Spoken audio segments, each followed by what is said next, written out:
He's a coach. He was a real successful high school coach, but he made all his money in running his camp. He gets 3,500 kids a camp, or a summer at his camp, from all over the country, right up the road from us. Really? Yeah. And more importantly, he's made a ton of money in this. He's getting ready to sell it. This wrestling apparel, wrestling shoes, kind of nice. He's got these venture capital guys coming in and buy it now. Wow. He's a hillbilly up the road.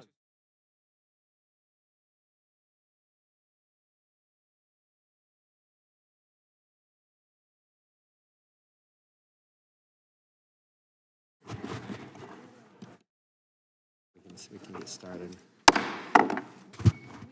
Committee will come to order without objection. The chair is authorized to declare recess at any time pursuant to Committee Rule 2, House Rule 11, Clause 2. The chairman may postpone further proceedings today on a question of approving any measure or matter or adopting an amendment for which a recorded vote is ordered. I now recognize the gentleman from Alabama to lead us in the Pledge of Allegiance. Allegiance to the flag of the United States of America and to the republic for which it stands, one nation under God, indivisible, with liberty and justice for all. Pursuant to notice, I call up H.R. 60, the Knife Owners Protection Act of 2025 for purpose of markup, and move that the committee report it favorably to the House. The clerk will report the bill. H.R. 60. Without objection, the bill will be considered as read and open for amendment at any point. The chair now recognizes the gentleman from Arizona, Mr. Biggs, for an opening statement. Thank you, Mr. Chairman. The bill currently before us, H.R. 60, the Knife Owners Protection Act of 2025, or COPA, is a common-sense solution to a real-world problem. Knife laws vary widely from state to state. For example, some states place restrictions on the type of knife and length of the blade that may be lawfully possessed. Some states also prohibit the concealment of a knife and at what age an individual may carry a knife. Other states have restrictions on carrying knives on school grounds.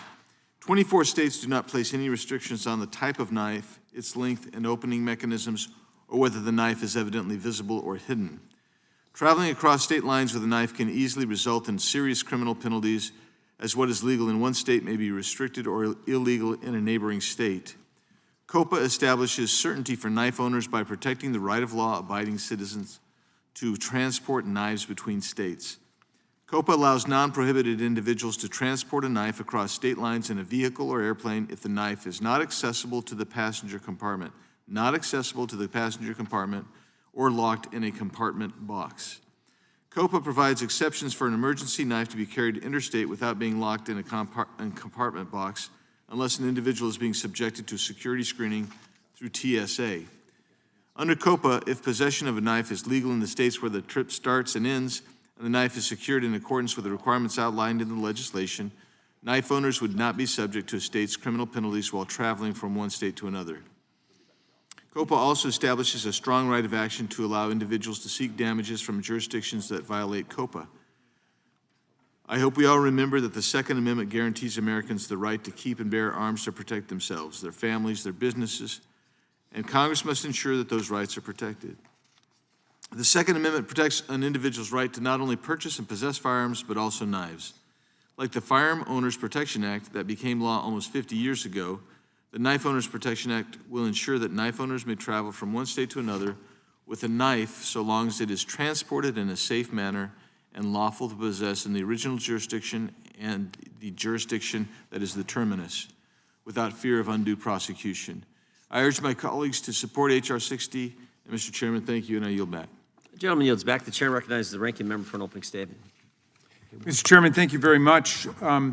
Framed as protection for lawful knife owners, H.R. 60, the Knife Owners Protection Act, is a confusing and unnecessarily broad bill that ends up threatening public safety and actually tying the hands of law enforcement. While we all support reasonable rights for responsible knife owners, this bill goes far beyond what's reasonable and what's responsible. Currently, a variety of federal, state, and local laws govern the sale, possession, manufacture, and transport of knives. Because these laws vary by jurisdiction, knife owners may indeed find it difficult to follow all of them as they travel across state lines. And while H.R. 60 is meant to address these circumstances, just like the Firearm Owners Protection Act of 1986 did for firearm owners, this bill goes way beyond allowing knife owners to travel safely between the states. H.R. 60 veers far from its model by allowing knife owners to transport knives within the passenger compartment of their vehicle, in a console or locked glove compartment if the vehicle does not have a separate compartment. Under this bill, an interstate traveler could have a knife inside of their car at arm's length or right next to them and easily retrievable with the turn of a key, increasing the risk that the knife might be easily and quickly accessed and used to commit violence. Compare that to the Firearm Owners Protection Act, which strictly prohibits transporting firearms in this manner, providing that neither a firearm nor ammunition should be readily accessible or reachable from the passenger compartment of a moving vehicle. That legislation was passed in a bipartisan manner to allow responsible gun owners to safely and lawfully transport their firearms. And unlike the Firearm Owners Protection Act, this bill preempts not only state law, but federal law too. Here's how it does that. The bill establishes the right to lawfully transport knives between states to, quote, any individual who is not otherwise prohibited by federal law from possessing, transporting, shipping, or receiving a knife or knives. But the preceding clause, the preemption clause, includes this phrase, quote, notwithstanding any provision of any law or any rule or regulation of the United States. That phrase is not included in the Firearm Owners Protection Act. So when you read them together, these clauses create a conflict in application that will be left for law enforcement officers, prosecutors, and ultimately judges to try to sort out and reconcile. Federal laws, such as the Federal Switchblade Act and the Ballistic Knife Prohibition Act, prohibit the possession and transport of certain types of knives across state lines, from switchblades and butterfly knives to knives with blades propelled by springs. And while this might not be the intent of the bill, as written, those federal laws would arguably not apply to someone caught possessing or transporting knives across state lines by operation of the odd and inscrutable addition of the notwithstanding clause. The bill's conflicting and confusing language would have a negative effect on public safety. And because H.R. 60 creates a private right of action for any person who's deprived of the rights, privileges, or immunities conferred by the bill, this confusion will almost certainly invite costly litigation. The uncertainty in the meaning of the statute, which is completely unnecessary, and the fear of litigation together would undermine public safety, placing both officers and the public at risk. If my colleagues would like to pass legislation to allow knife owners to travel freely with their knives, they should do so through a narrowly tailored common sense measure that keeps public safety in mind. There is one that is moving in the Senate. I oppose this legislation, and I yield back to you, Mr. Chairman. Gentleman yields back without objection. All of the opening statements will be included in the record. The chair now recognizes the gentleman from Arizona for the purpose of offering an amendment in the nature of a substitute. I have an amendment at the desk. Clerk will report the amendment. Amendment in the nature of a Without substitute. objection, the amendment in the nature of a substitute will be considered as read and shall be considered base text for the purpose of amendment. The chair recognizes the gentleman from Arizona to explain the amendment. Mr. Chairman, this amendment simply removes the year in the title of the bill and does not substantively change the bill in any way. And I urge support of the amendment and yield back. Gentleman yields back. Who seeks recognition? Gentlelady from North Carolina is recognized. Mr. Chairman, I have an amendment at the desk. Clerk will report the amendment. Order. Point of order reserved by the gentleman from Arizona. Okay. Thank you, Mr. Chairman and Ranking Member Raskin. To be Wait. We're gonna have the clerk report here, and then we'll get to your statement. Amendment to the amendment in the Without nature. objection, the amendment will be considered as read. The gentlelady from North Carolina is recognized to explain the amendment. Oh, okay. Thank you, Mr. Chairman and Ranking Member Raskin. To be clear, I am strongly opposed to this bill for the reasons outlined by the Ranking Member. But my amendment is an attempt to make this backward legislation a little bit less terrible. It's simple. The amendment makes it clear that anyone convicted of a crime of domestic violence or subject to a court order relating to domestic violence is not covered by the protections in this bill. An FBI report indicated that almost 15% of domestic violence murder victims were killed with a knife. And almost 19% of domestic violence-related aggravated assault victims were assaulted with a knife. Without this amendment, domestic abusers would be free to carry these knives across state lines and continue to stalk, threaten, assault, and even kill their victims. My amendment mirrors existing and well-settled federal law that prohibits anyone who has been convicted of domestic violence or is subject to a court order relating to a domestic violence order from owning or transporting a firearm. There is no equivalent statute prohibiting the possession or transportation of knives for known abusers, and I hope that the committee supports this common sense amendment. If we're going to report this bill out, we cannot give stalkers and abusers free license to keep hurting victims. It's shameful that we are spending our time protecting the rights of people who would use their knives in domestic violence. And it's, at the very least, we should take action to protect survivors of domestic violence who've endured unspeakable trauma and ensure that we're not extending protections to violent individuals. Thank you, and I yield back. Gentleman yields back. Gentleman withdraw his point of order. Withdraw my point of order. Point of order is withdrawn. Gentleman from Arizona is recognized. Yeah, Mr. Chairman, I oppose this amendment. It's unnecessary. This bill already prevents prohibited users from the protections otherwise provided in H.R. 60. Yield back. Gentleman yields back. Who seeks recognition? Question occurs on the amendment offered by the gentlelady from North Carolina. All those in favor say aye. Aye. Those opposed, no. No. In the opinion of the chair, the noes have it. The amendment is not adopted. Mr. Chairman, I ask for the ayes and nays. The gentlelady requests the yeas and nays. The clerk will call the roll. Mr. Jordan? No. Mr. Jordan votes no. Mr. Issa? Mr. Biggs? Mr. Biggs votes no. Mr. McClintock? Mr. Tiffany? Mr. Massey? Mr. Roy? Mr. Roy votes no. Mr. Fitzgerald? Mr. Klein? Mr. Klein votes no. Mr. Gooden? Mr. Gooden votes no. Mr. Van Drew? Mr. Nels? Mr. Moore? Mr. Moore votes no. Mr. Kiley? Ms. Hageman? Ms. Lee? Mr. Hunt? Mr. Fry? Mr. Grothman? Mr. Knott? Mr. Harris?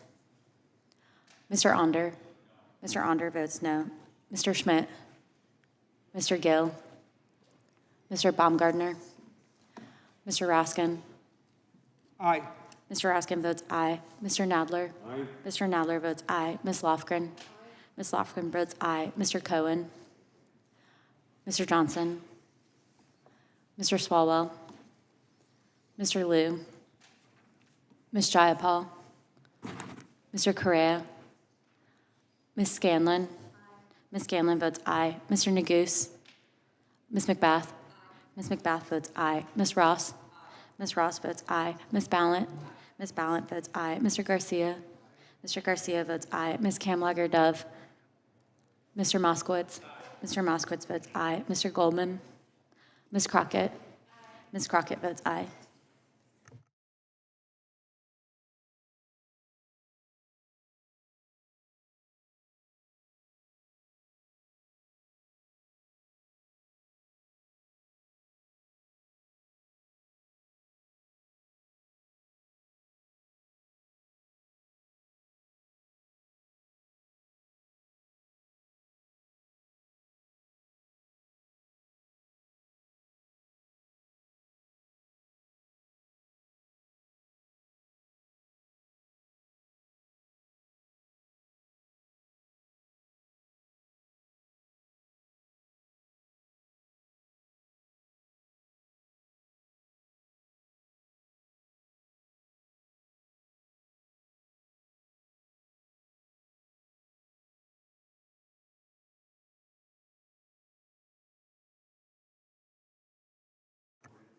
Mr. Issa, you're not recorded. Mr. Issa votes no.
Mr. Massey, you're not recorded. Mr. Massey votes no.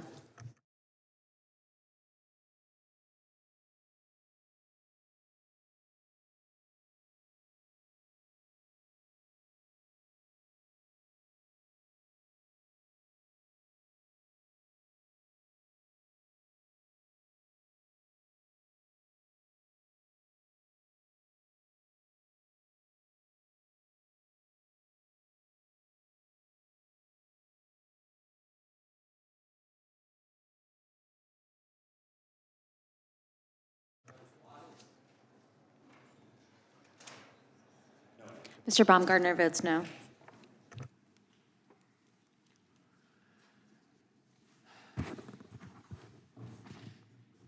Clerk will report. Mr. Chairman, there are 10 ayes and 10 noes. The amendment is not agreed to. Who seeks recognition?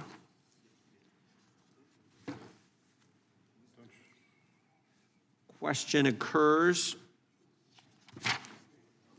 on adoption. Gentleman from Florida is recognized. Thank you, Mr. Chairman. Sorry, appreciate the opportunity. So I kind of just want to level set the bill for a second. So while the American people are worried right now about losing Social Security and Medicare and Medicaid, they're worried about raising, the rising prices of goods. What is Congress focused on? What are we focused on? Right? We should be focused on kitchen table issues, but actually, we are focused on kitchen table issues. We're focused on cutlery, okay? But, look, this is a commitment. This is a commitment by my colleagues across the aisle. They're very committed to the kitchen. Very old-fashioned of them. Because remember, gas stoves, dishwashers, and now cutlery. And so, I know there's more gas stove hearings, and so this fits right in, I think, with the priority list of what we're doing in our third hearing. I am interested to know how they feel about foreign knives, right? Like German knives and French knives, Ginsu knives. Can't forget the Swiss Army knife, supporting a foreign army. Are we tariffing any of the foreign knives? Right? Are we tariffing the German knives or the French knives? Are the tariffs on? Are they off? Right? I don't know. Are there reciprocal knife tariffs? Perhaps, are we going to impeach any of the knives? A lot of impeachment talk. A lot of impeachment talk by people of this committee. I don't know if the knives have done anything we don't like recently, so we might impeach some of the knives. Perhaps maybe me and the sponsor could talk offline how we feel about the European knives, maybe on Signal later. So that way, no one finds out how we really feel about the European knives, right? Maybe we can do that. And so, again, we're here talking about cutlery, third hearing in Congress. For the American people out there who are really worried about what we're doing on the Hill, don't worry, we're worried about your knives. Thank you, Mr. Chairman. Gentleman yields back. Question occurs on the adoption of the amendment in the nature of a substitute. This will be followed immediately by a vote on reporting the bill. All those in favor say aye. Aye. Those opposed, no. No. In the opinion of the chair, the ayes have it, and the amendment in the nature of a substitute is adopted. The question is on favorably reporting the bill as amended. All those in favor say aye. Aye. Those opposed, no. No. The ayes have it, and the bill is ordered to be reported favorably to the House. Members have 2 days to We would like to request a recorded vote, Mr. Chairman. record a vote being requested. The clerk will call the roll. Mr. Jordan? Yes. Mr. Jordan votes yes. Mr. Issa? Mr. Biggs? Mr. Biggs votes yes. Mr. McClintock? Mr. Tiffany? Mr. Massey? Mr. Massey votes yes. Mr. Roy? Mr. Roy votes aye. Mr. Fitzgerald? Mr. Fitzgerald votes aye. Mr. Klein? Mr. Gooden? Mr. Van Drew? Mr. Nels? Mr. Moore? Mr. Moore votes yes. Mr. Kiley? Ms. Hageman? Ms. Lee? Mr. Hunt? Mr. Fry? Mr. Grothman? Mr. Grothman votes aye. Mr. Knott? Mr. Harris? Mr. Onder? Mr. Schmidt? Mr. Schmidt votes aye. Mr. Gill? Mr. Baumgartner? Mr. Raskin? No. Mr. Raskin votes no. Mr. Nadler? No. Mr. Nadler votes no. Ms. Lofgren? Ms. Lofgren votes no. Mr. Cohen? Mr. Johnson? Mr. Swalwell? Mr. Liu? Ms. Jayapal? Mr. Correa? Ms. Scanlon? Ms. Scanlon votes no. Mr. Neguse? Ms. McBath? Ms. McBath votes no. Ms. Ross? No. Ms. Ross votes no. Ms. Ballant? Ms. Ballant votes no. Mr. Garcia? No. Mr. Garcia votes no. Ms. Kamlager-Dove? Mr. Moskowitz? No. Mr. Moskowitz votes no. Mr. Goldman? Ms. Crockett? Ms. Crockett votes no. Mr. McClintock votes aye. Mr. Harris votes aye. Mr. Onder votes aye. Mr. Kiley votes aye.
Gentleman from Texas.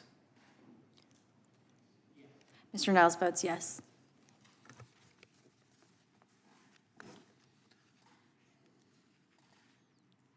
Clerk will report. Mr. Chairman, there are 13 ayes and 10 noes. The ayes have it, and the bill is ordered to be reported favorably to the House. Members will have 2 days to submit views. Without objection, the bill will be reported as a single amendment in the nature of a substitute incorporating all adopted amendments, and staff is authorized to make technical and conforming changes. Pursuant to notice, I call up H.R. 2243, the LEOSA Reform Act of 2025 for the purpose of markup, and move that the committee report it favorably to the House. The clerk will report the bill. H.R. 2243. Without objection, the bill will be considered as read and open for amendment at any point. Chair is recognized for an opening statement. The LEOSA Reform Act allows qualified active and retired law enforcement officers to carry concealed firearm in national parks, school zones, public transportation, some federal facilities, and that are open to the public. President George W. Bush signed LEOSA into law in 2004 to exempt certain active and retired law enforcement officers carrying a LEOSA photographic identification card from local and state prohibitions on carrying of concealed firearms. In order to qualify under the law, active law enforcement officers must meet several requirements. For example, they must be authorized to carry a firearm by their agency. They can't be subject to disciplinary actions by the agency that could result in a loss of their police power. They have to meet certain firearms qualification standards. They can't be under the influence of alcohol or other intoxicating substance, and they must not be prohibited by federal law from receiving a firearm. Retired law enforcement officers must also meet a number of requirements in order to qualify under LEOSA. For example, They must have separated from service in good standing and served as a law enforcement officer for an aggregate of 10 years or more. They're also required to meet certain firearms training standards and must not be prohibited by federal law from receiving a firearm. The LEOSA Reform Act will allow these officers to carry a concealed firearm in the same manner that many licensed citizens carry a firearm in their state. For example, the Reform Act will allow law enforcement officers qualified under LEOSA to carry firearms, concealed firearms, in national parks, federal facilities that are open to the public, on public transportation, and in other areas. The bill also reduces the frequency that qualified retired law enforcement officers are required to obtain certain qualification standards. Many states allow state-licensed concealed carry permit holders to carry a concealed firearm in gun-free school zones and on public transportation in the state in which they are licensed. This bill affords certain law enforcement officers that same privilege. We should support our active and retired law enforcement officers and ensure that they have ability to protect themselves and others, no matter where they are in our great country. I urge my colleagues to support the bill, and now yield to the ranking member for his opening statement. And thank you very much, Mr. Jordan. In 2004, Congress passed LEOSA, the Law Enforcement Officer Safety Act, a law that allows both off-duty and retired law enforcement officers to carry concealed firearms anywhere in the country, irrespective of state laws. LEOSA preempted states' judgments about what was best for their own communities and their residents, forcing all states to allow off-duty and retired law enforcement personnel to carry concealed firearms under the terms set by Congress. As Congress debated LEOSA, members of this committee on both sides of the aisle, including the Republican chairman, expressed grave concerns about how the bill violated the essential principles of federalism and undermined the right of states to decide concealed carry gun policies for themselves under the 10th Amendment and under the Second Amendment. The Republican chairman of the Judiciary Committee at the time, Congressman Sensenbrenner, strongly opposed LEOSA and voted against it for this very reason. Several police groups also condemned the legislation and lobbied against it, expressing concerns about how it would affect officer safety, how it could create more confusion in responding to active shooters, how it might expose their agencies to more liability when officers carried under LEOSA, and how it failed to spell out the specific qualifications and requirements as they pertained to retired officers. Despite all of these objections, LEOSA became law. Although it did at least include some significant limitations and imposed common sense training requirements, which have now been in place for more than 20 years. The bill we're considering today, the LEOSA Reform Act, would wipe the slate clean in a way that will undoubtedly bring delight to the NRA, ending whatever remaining discretion states have to limit the circumstances and places at which individuals can enjoy concealed carry under LEOSA. It would force states to permit retired and current officers to carry concealed firearms onto private property, open to the public, including restaurants, bars, parks, and playgrounds. It would force states to allow off-duty and retired officers to engage in concealed carry on buses, trains, and subways. Shockingly, it would even force states to allow for the concealed carry of firearms in gun-free school zones. It also allows off-duty and retired law enforcement officers to completely disregard state laws prohibiting high-capacity magazines. This legislation not only supersedes the judgment and the policy discretion of the states, but it also threatens the safety and security of federal agencies by forcing them to allow concealed carry under LEOSA in many federal buildings. Forcing federal offices and buildings to allow concealed carry in these places is a completely unnecessary risk today. Another troubling aspect of this legislation is that it weakens training standards. Under current law, a person carrying under LEOSA must meet state training requirements every year. But this legislation would allow individuals to conceal carry with training certification as sparingly as every 3 years. This is troubling given that the bill extends nationwide concealed carry to retired officers who are no longer receiving the training that accompanies their employment. All of these expansions are risky given the large number of people this new law applies to. We know there are more than 700,000 active law enforcement officers nationwide, and while we don't know the exact number of retired officers, we know the number has increased significantly in recent years as many departments across the country have faced sharp increases in retirement rates. One study found that there are 4 retired officers and 4 resigned officers for every 100 active officers each year. So the universe of people this bill would apply to is substantial, certainly weighing in the hundreds of thousands. And when it comes to the relaxed training requirements, we're ultimately talking about a lot of people, including many who are retired and no longer receiving regular training, all with the ability to carry concealed firearms in many more places. Of course, our colleagues wish it were the case that a good guy with a gun is the answer to a bad guy with a gun, but the research simply doesn't bear it out. Studies show that individuals successfully defend themselves with a gun in less than 1% of crimes involving personal contact. Members, gun accidents, and unnecessary escalation remain pervasive threats. We have dozens of proposals that we know would actually make our community safer, Mr. Chairman, while still respecting states' rights. This bill is not one of them. I urge all of our colleagues to oppose this legislation on a bipartisan basis, as many members did the last time it came up in an even better form. Thank you, and I yield back. Gentleman yields back. The chair offers an amendment in the nature of the substitute. The clerk will report the amendment. Amendment in the nature of a Without objection, the substitute. amendment in the nature of substitute will be considered as read and shall be considered base text for purpose of the amendment. The chair is recognized to explain the amendment. This amendment simply removes the year in the title of the bill. Is not intended in any way to alter the important purpose of the legislation. I urge support of the amendment. I yield back. Who seeks recognition? The question occurs then.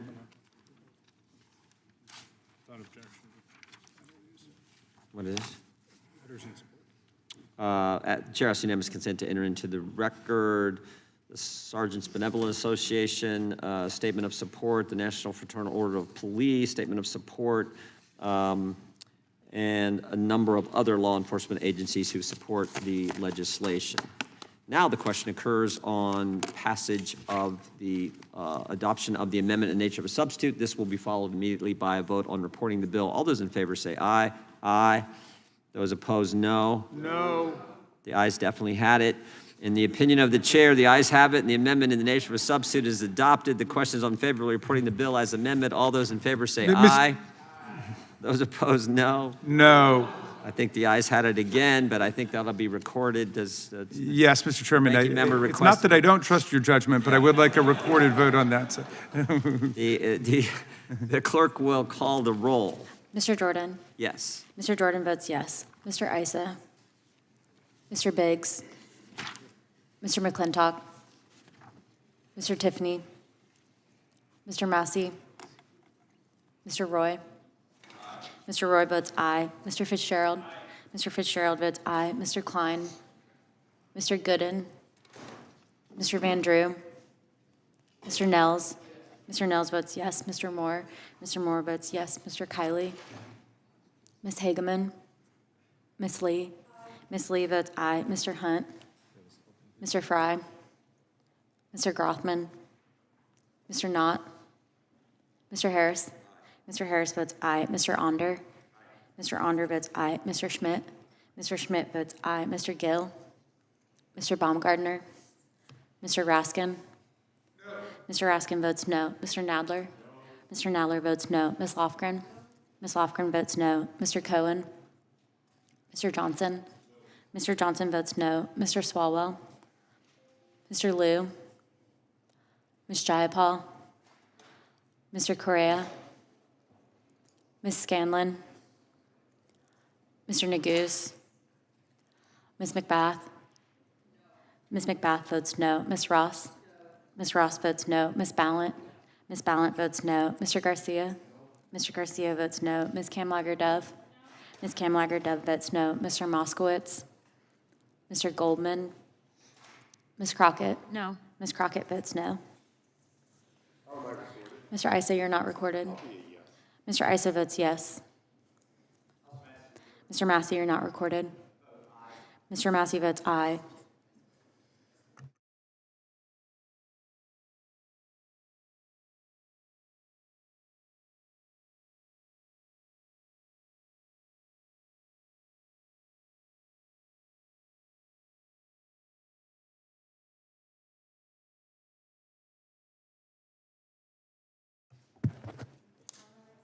Ms. Scanlon, you're not recorded. Ms. Scanlon votes no.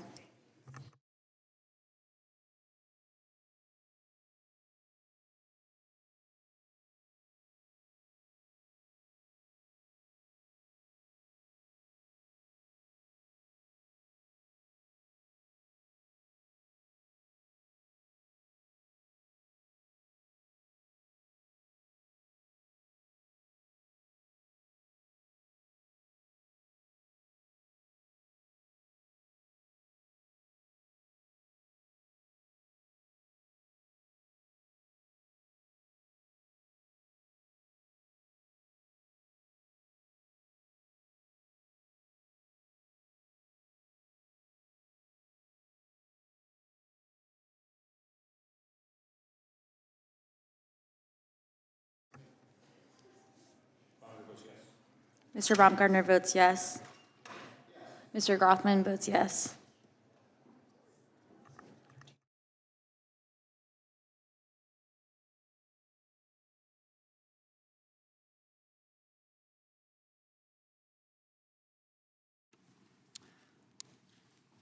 Clerk will report. Mr. Chairman, there are 13 ayes and 11 noes. Without objection, the bill will be reported as a single amendment in nature of a substitute. The ayes have it, and the bill is ordered to be reported favorably to the House. Members will have 2 days to submit views. Without objection, the bill will be reported as a single amendment in the nature of a substitute, incorporating all adopted amendments, and staff is authorized to make technical and conforming changes. Okay, pursuant to notice, I call up H.R. 2240, the Improving Law Enforcement Officer Safety and Wellness Through Data Act of 2025 for purpose of markup. Move that the committee report it favorably to the House. The clerk will report the bill. H.R. Without 2240. objection, the bill will be considered as read and open for amendment at any point. The chair is now recognized for an opening statement. The Improving Law Enforcement Officer Safety and Wellness Through Data Act will help our men and women in blue. Police officers risk their lives every day to protect our communities. Unfortunately, they face the continued threat of unprovoked attacks. The defund the police movement continues to have ripple effects throughout the country as criminals remain brazen in their attacks against police officers. In New York City last year, a violent gang of migrants viciously attacked 2 NYPD officers, one of whom was back out on the street after a slap on the wrist jail sentence. Rogue prosecutors and left-wing bail reform policies continue to allow criminals back on the street with no accountability. We should be clear, the threat to officer safety is very real. In 2024, 342 officers were shot in the line of duty, including 61 in ambush-style attacks. 2023 saw the highest number of officers shot in the line of duty recorded in a year, with 378. While the government collects basic information on these attacks, such as when the attack occurred and what types of weapons were used, more information is needed to help law enforcement officers prepare for, identify, and prevent future anti-police activity. Again, this bill will help provide the tools for police officers to train for and prevent attacks. That is so important in the environment our police officers live and work in today. Legislation will also shed light on the mental health impacts of aggressive activity or other trauma on law enforcement, and it will help ascertain the availability and extent to which mental health resources for officers are used. Mental health resources are another crucial tool in the toolbox as law enforcement officers continue to risk their lives every day to keep their communities safe. We must take care of those who do so much to take care of us. This legislation is common sense, seeks to gather more information on an issue to then bring forward the best possible solutions for our law enforcement officers. We should work together to take a stand against attacks on law enforcement and support the men and women who risk their lives every day. With that, I yield to the ranking member for an opening statement. Thank you very much, Mr. Chairman. I support the Improving Law Enforcement Officer Safety and Wellness Through Data Act. It purports to improve law enforcement officer safety and wellness by requiring that the Attorney General and other federal officials issue reports on attacks on officers, aggression against officers, and officer mental health. The collection and reporting of information in general, and this information is unobjectionable. But I do feel compelled to point out the obvious here. The legislation does nothing to actually make police officers safer. In fact, none of the bills we're marking up today would make law enforcement or anybody else in the country safer. And one of them, the Constitutional Concealed Carry Reciprocity Act, so-called, which is strongly opposed by law enforcement, would make everybody much less safe, including police officers. The reality is, although I'm going to support the legislation, we don't need another report to tell us what is the biggest threat to officer safety in America. We already know what it is. It's guns that are by far the most serious threat to police officer safety in America. We have a lot more firearms than we do people in the United States. We have a rate of gun homicide 20 times higher than the nations of the European Union, 7 times higher than the people of Canada. No wonder they don't want to take up Donald Trump's offer to become part of the United States. They're a lot safer with the gun laws in Canada than they would be under Donald Trump's gun laws. We have a rate of gun death 340 times higher than the people of the United Kingdom. Gun violence is now the #1 cause of death for young people under 18 in the United States of America. Law enforcement officers in the U.S. are far more likely to be fatally shot than police officers in any other developed nation on earth. From 2012 to 2021, 456 police officers were shot and killed in our country. During that same 10-year period, 12 officers were shot and shot to death in Canada. That is 456 in the United States, 12 in Canada. Only 4 were fatally shot in the United Kingdom. Those nations, of course, have common sense gun safety laws, and they are not constantly being derailed by the National Rifle Association and the gun manufacturers. Guns are also the leading cause of police officer assaults. From 2012 to 2020, 735 officers were assaulted and injured with a gun in our country, accounting for 3/4 of line-of-duty assaults over this period. Officers face unacceptably high risks every single day as they do their jobs. It doesn't have to be like this. An analysis of state gun laws and police fatalities found that the states with the strongest gun laws had far fewer police officer fatalities than the states with the weakest gun laws that allow violent criminals to run amok with guns. And yet Republicans continue to want to pass laws that further weaken our gun laws and thus endanger law enforcement along with everybody else. Even when the police make it clear that they oppose those laws. In Texas, law enforcement opposed a bill to allow people to conceal carry without a permit. The Texas Police Chiefs Association said the bill posed a real threat to all law enforcement and the people. The Republican-controlled Texas legislature passed it anyway. The same thing happened in 4 other states. Law enforcement in Alabama, Tennessee, Ohio, and Iowa all strongly opposed permitless carry bills, and in each state, GOP lawmakers simply ignored them and passed the bills anyway. In Ohio, law enforcement and teachers came together to oppose a law to arm teachers, kindergarten through 12 teachers, but once again, Republicans passed the bill anyway over strong objections from the police. When Democrats had control of the House, we passed numerous bipartisan bills, Mr. Chairman, that were signed into law and are improving law enforcement safety and wellness right now. These bills include the Protecting America's First Responders Act, the Public Safety Officer Support Act, the Confidential Opportunities for Peer Support Cops Counseling Act, and the Law Enforcement De-Escalation Training Act. And we passed laws that would make everybody in America safer by reducing gun violence, including the bipartisan Safer Communities Act, which has saved thousands of lives. I encourage my colleagues across the aisle to join us in proposing and passing meaningful, substantive, common sense, constitutional legislation that offers real solutions to the challenges our cops face every day on the streets in America and make everybody safer. In the meantime, we have no opposition to collecting more information and reporting to Congress. I just hope our colleagues are prepared to take meaningful legislative action to improve officer safety. Thank you, Mr. Chairman. I yield back. Gentleman yields back. Chair now offers an amendment in the nature of a substitute. The clerk will report. Amendment in the nature. Without objection, the amendment in the nature of substitute will be considered as read and shall be considered as base text for the purposes of amendment.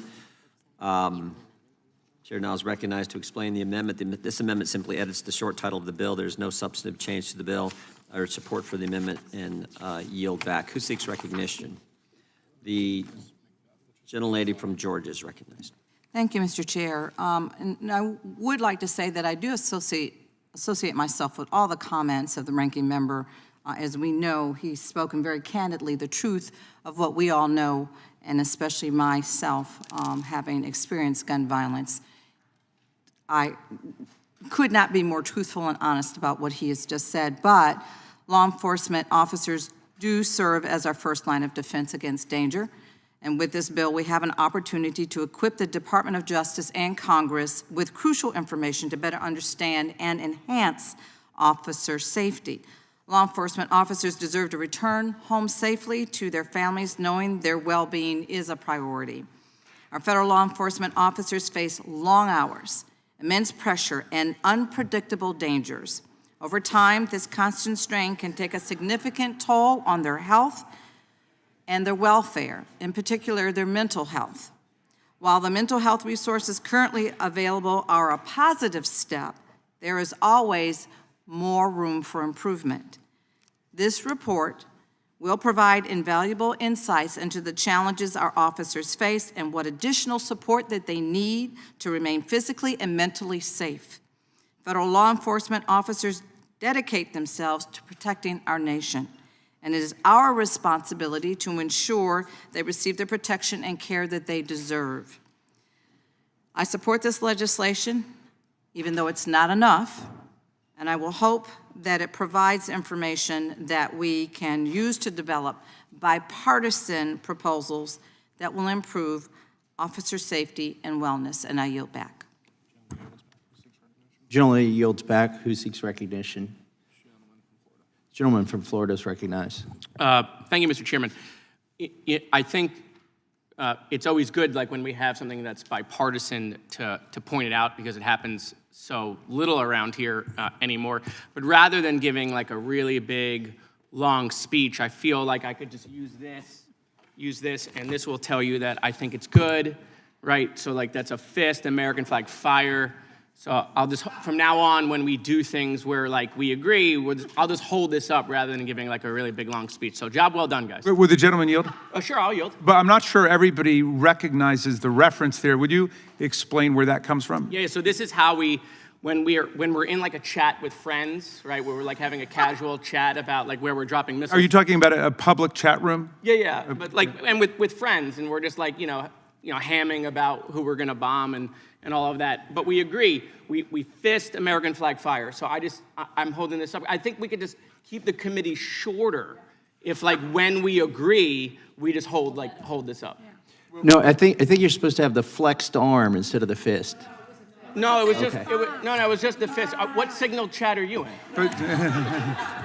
But I was on Twitter. If the gentleman would yield for an additional question, Sure. but what happens if there are reporters who might be there for that? Well, hopefully they support America and that it's fire.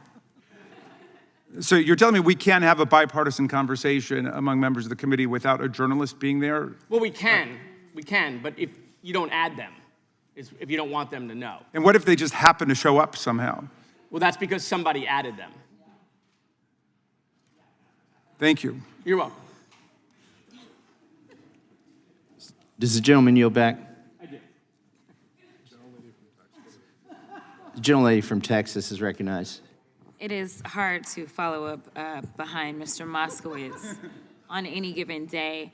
But I did just kind of want to reiterate what the ranker talked about when he talked about Texas, and he mentioned that permitless carry was something that went through the Texas House. And I can remember being on the floor and seeing all the law enforcement officers coming to Austin to lobby us and make sure that we did the right thing. And they also testified, and they told their stories, and they talked about how dangerous it was. And for whatever reason, my colleagues on the other side of the aisle, it all fell on deaf ears. And it made me wonder if Republicans really meant it when they said that they backed the blue. Because when given an opportunity to back the blue, they didn't. And today, we heard from the chairman that this is all about supporting law enforcement. And to be clear, I am going to also support this bill. But the idea that you can say on one hand, I support law enforcement, while on the other hand, I am okay with January 6ers getting out who assaulted law enforcement. If you can say I support law enforcement, yet you still continue to pass bills that are causing more deaths, not only to our precious children, but it makes it so much more dangerous. Right now, it is difficult to recruit law enforcement officers because of some of these crazy laws. A lot of law enforcement officers want to go to states that are smarter about their gun laws. So I'm just asking, again, I'm going to support this bill, but if we are going to be amenable enough to say that, you know what, transparency in these numbers, this is something that will be helpful for all of us to be able to evaluate, why can't we have a real conversation on what it takes to actually keep us safe in this country? That's the only thing that I'm asking for, is a real discourse, a real conversation about what does it look like to keep not only the streets in my district safe, but the streets in your district safe as well, because we as Americans should want to be safe. We as elected officials carry the responsibility of making our streets safe. So with that, I will yield. Gentlelady yields back. Gentleman from New Jersey is recognized. Thank you. I wasn't going to speak on this one because I thought we all agreed, and I guess we do on the bill, but I just wanted to bring something up. I'm a gun owner. I have permit to carry, do everything right, and never have had a problem, thank God. Pray to God I never, ever would have to use it. I qualify every single, at least every 10 days. You only have to qualify once every 2 years, and I'm responsible. And that's the point. The majority of gun owners in America, legal gun owners, are responsible. But, you know, murdering is against the law. Stealing a gun is now against the law. Violence with a gun is against the law. It doesn't matter what state you're in. Threatening somebody with a gun is against the law. Scraping the serial numbers, filing the serial numbers off a gun is against the law.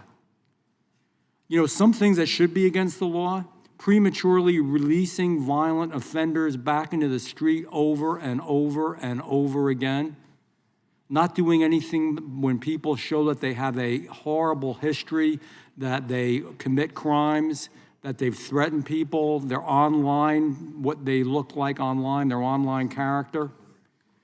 But what we do is we inflict more and more regulations and jam up legal people that would never hurt anybody, and it's very easy. I'm going to tell you a story. It's true, and I got a lot of stories. A young woman, though, from Pennsylvania had a permit to carry, never has even gotten a speeding ticket, didn't have a problem at all, single young African-American woman. She's driving into New Jersey, drives over the bridge, makes a mistake, didn't realize she had to have another permit in New Jersey. Again, this is a person who never did anything bad and legally was carrying in the state of Pennsylvania.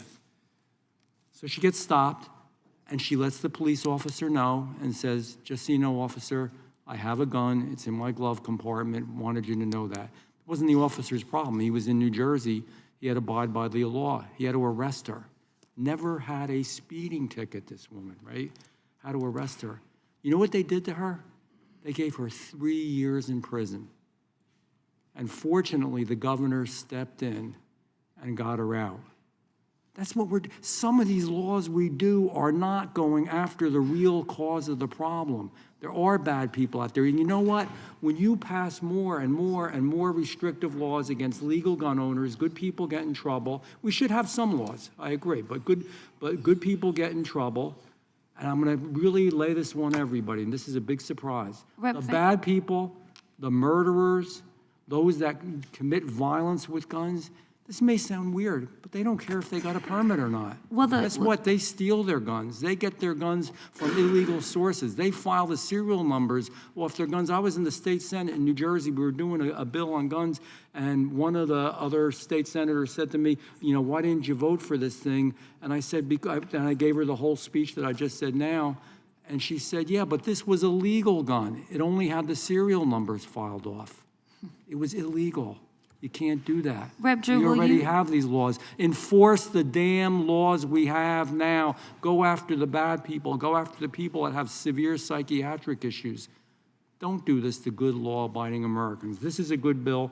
I'm sorry I got into this, but I couldn't help it because everybody else. No, Rep, will you yield for a friendly, just Sure. couple of questions? I can yield you. Yes, I'll yield you. Okay, Yield to you. perfect. I'm licensed to carry as well. I'm a Texan.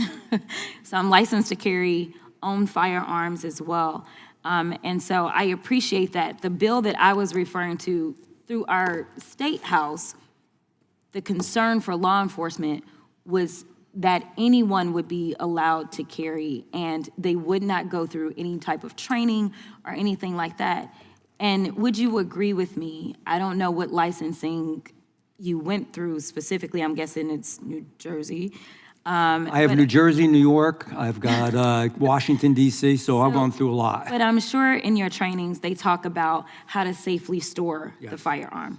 They talk about things such as, you know, where you should aim when you're using it and, like, do not aim unless you plan to use it, especially when you're going to potentially use it on somebody, correct?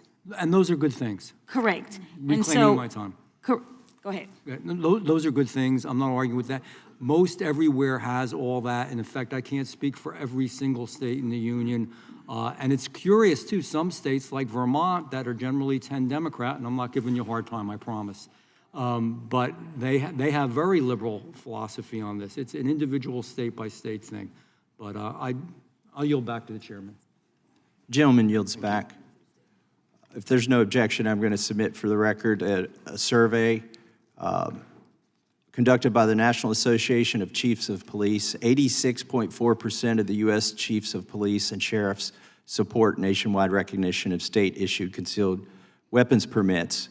76% of those same heads of departments believe that qualified law-abiding armed citizens help law enforcement reduce violent criminal activity. Seeing no objection, I submit that for the record. Who seeks recognition? Gentlelady from Vermont is recognized. Thank you, Mr. Chair. I'm going to keep this really brief. I care deeply about the issues of mental health. It's one of the issues that I ran on.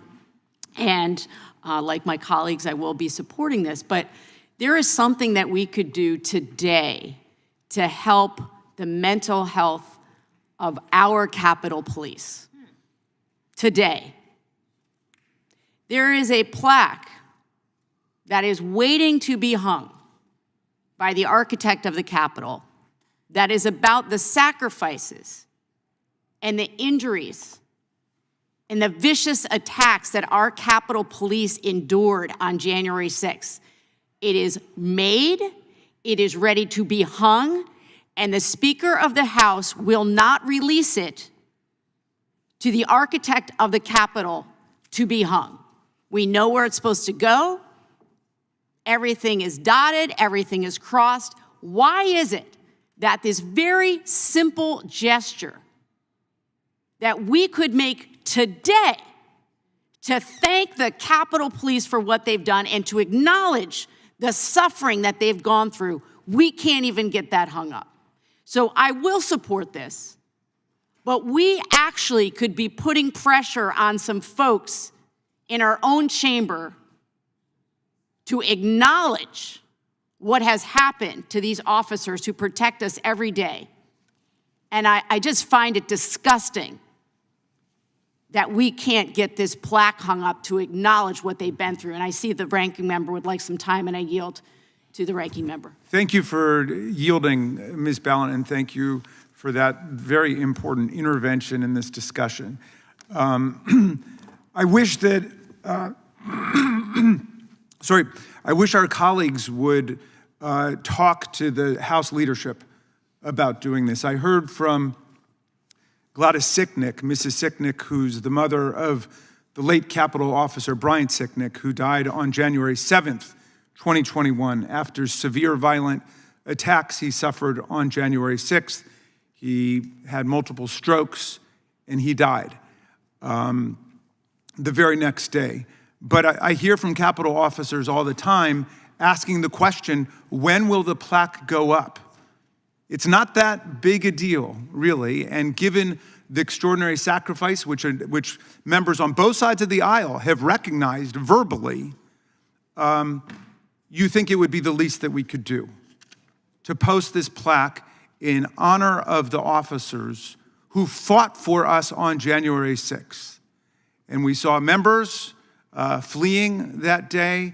No member was violently assaulted, although there were lots of injuries and lots of deaths. More than 140 of our officers were brutalized, wounded, injured, hospitalized, hit over the head, smashed in the face. People suffered broken noses, broken jaws, broken ribs. Why is this not happening? The gentlelady from Vermont, I don't even think you were here with us back when that happened. She was not a member of Congress then.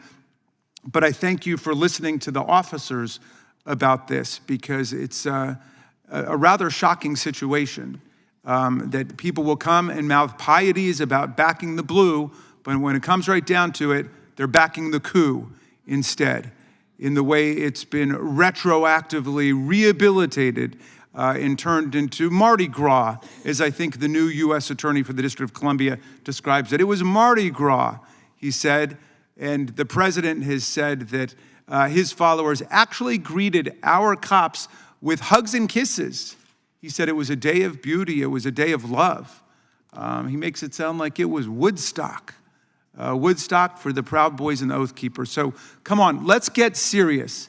If we're if a lot of the legislation we're looking at today is about honoring the police officers, let's honor the cops who helped save our lives on that day. And if you doubt that that was the case, go back and listen to our Republican leaders, including Speaker Johnson, who condemned the atrocious violence that took place on that day against our officers in an attempt to hang Mike Pence and assassinate Nancy Pelosi and overturn our system of government. I yield back to you, and thank you for yielding. And I yield the balance to the member, Ms. Scanlon. And I just wanted to add, I mean, thank you for bringing that up. I think it's more important than ever that we get that plaque hung after the disgraceful pardoning of people who actually were convicted for attacking our Capitol Police officers and our Metropolitan Police officers. I yield back. Gentlelady yields back. The gentleman from Kentucky is recognized.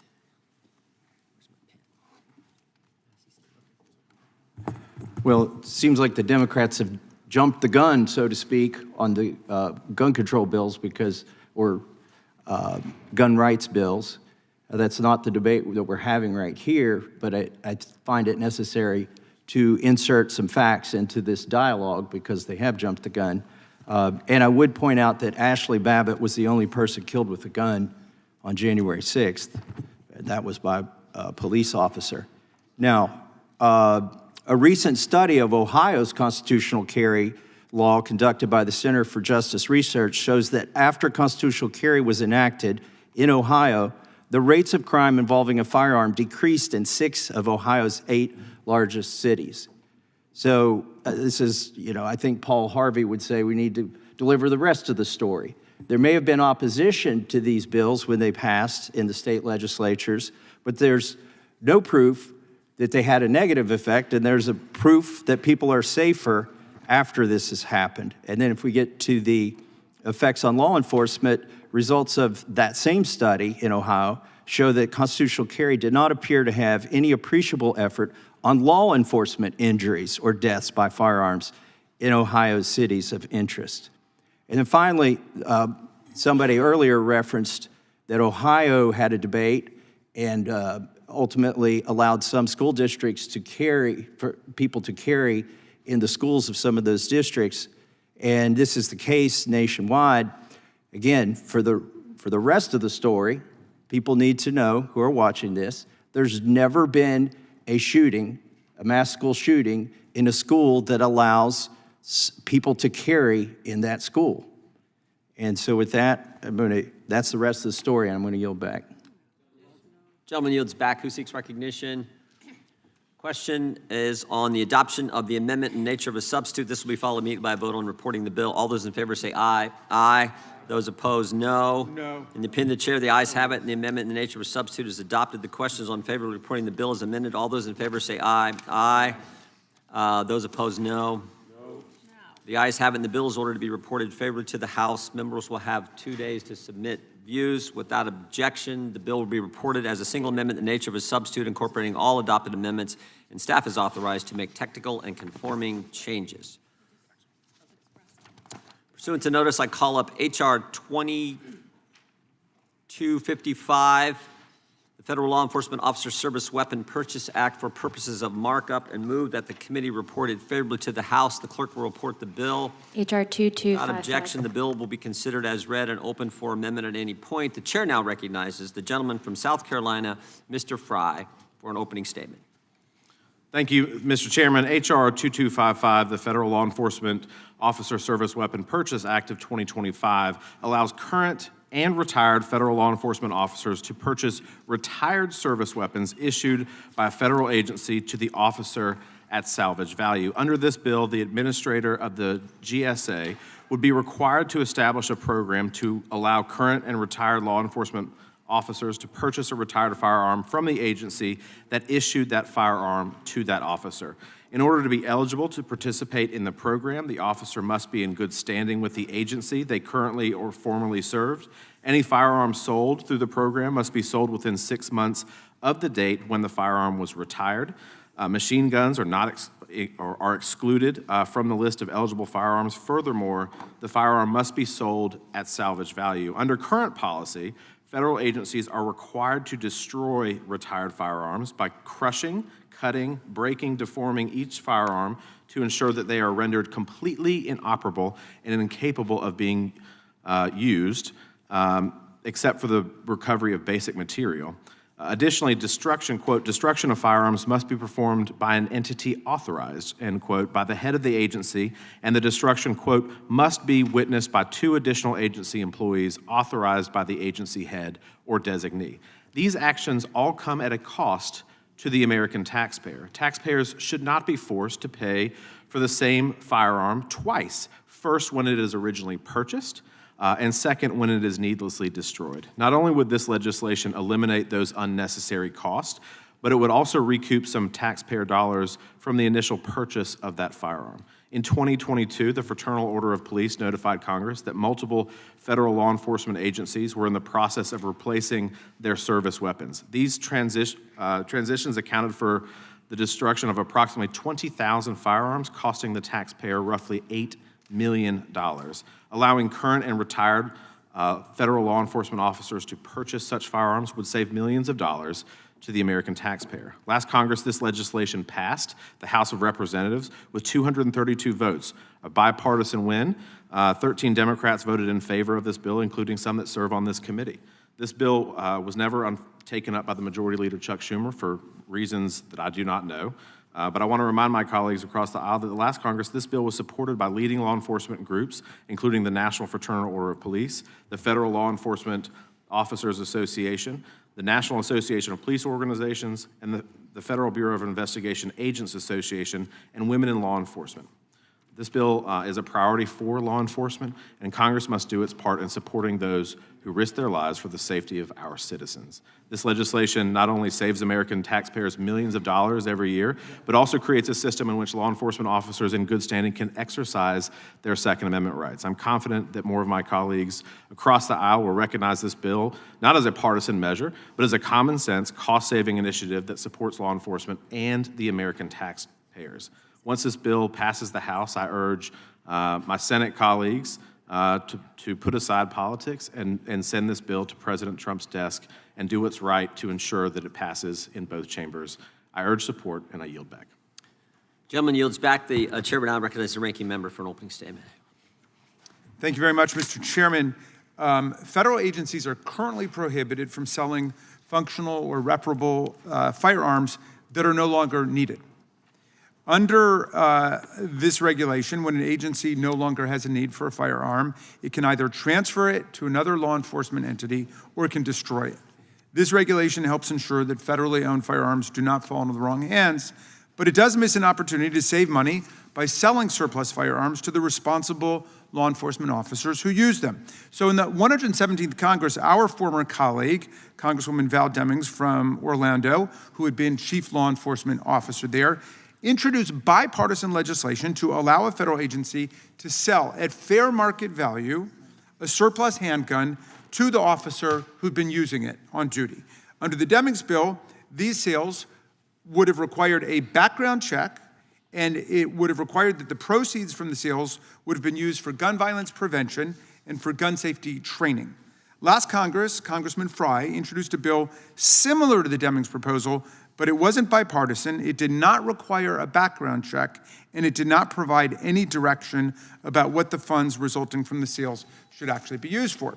Still, Democratic members of this committee felt it was reasonable, not as good as the Demings version, but they felt it was reasonable, and it passed out of the committee on a voice vote.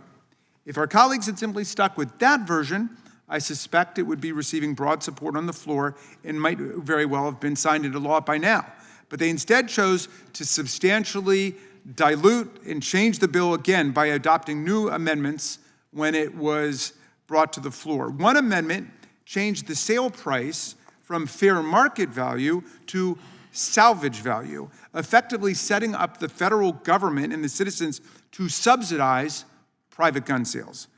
Another amendment expanded the bill significantly by allowing surplus firearms to be sold not only to active federal law enforcement officers in good standing, but also to retired law enforcement officers. Because the Fry bill had also eliminated the background check requirement, this would create the remarkable situation in which it would be possible for an officer to retire, commit a crime that makes him or her ineligible to purchase and possess firearms, but then still be able to buy a firearm from the federal government without getting a background check.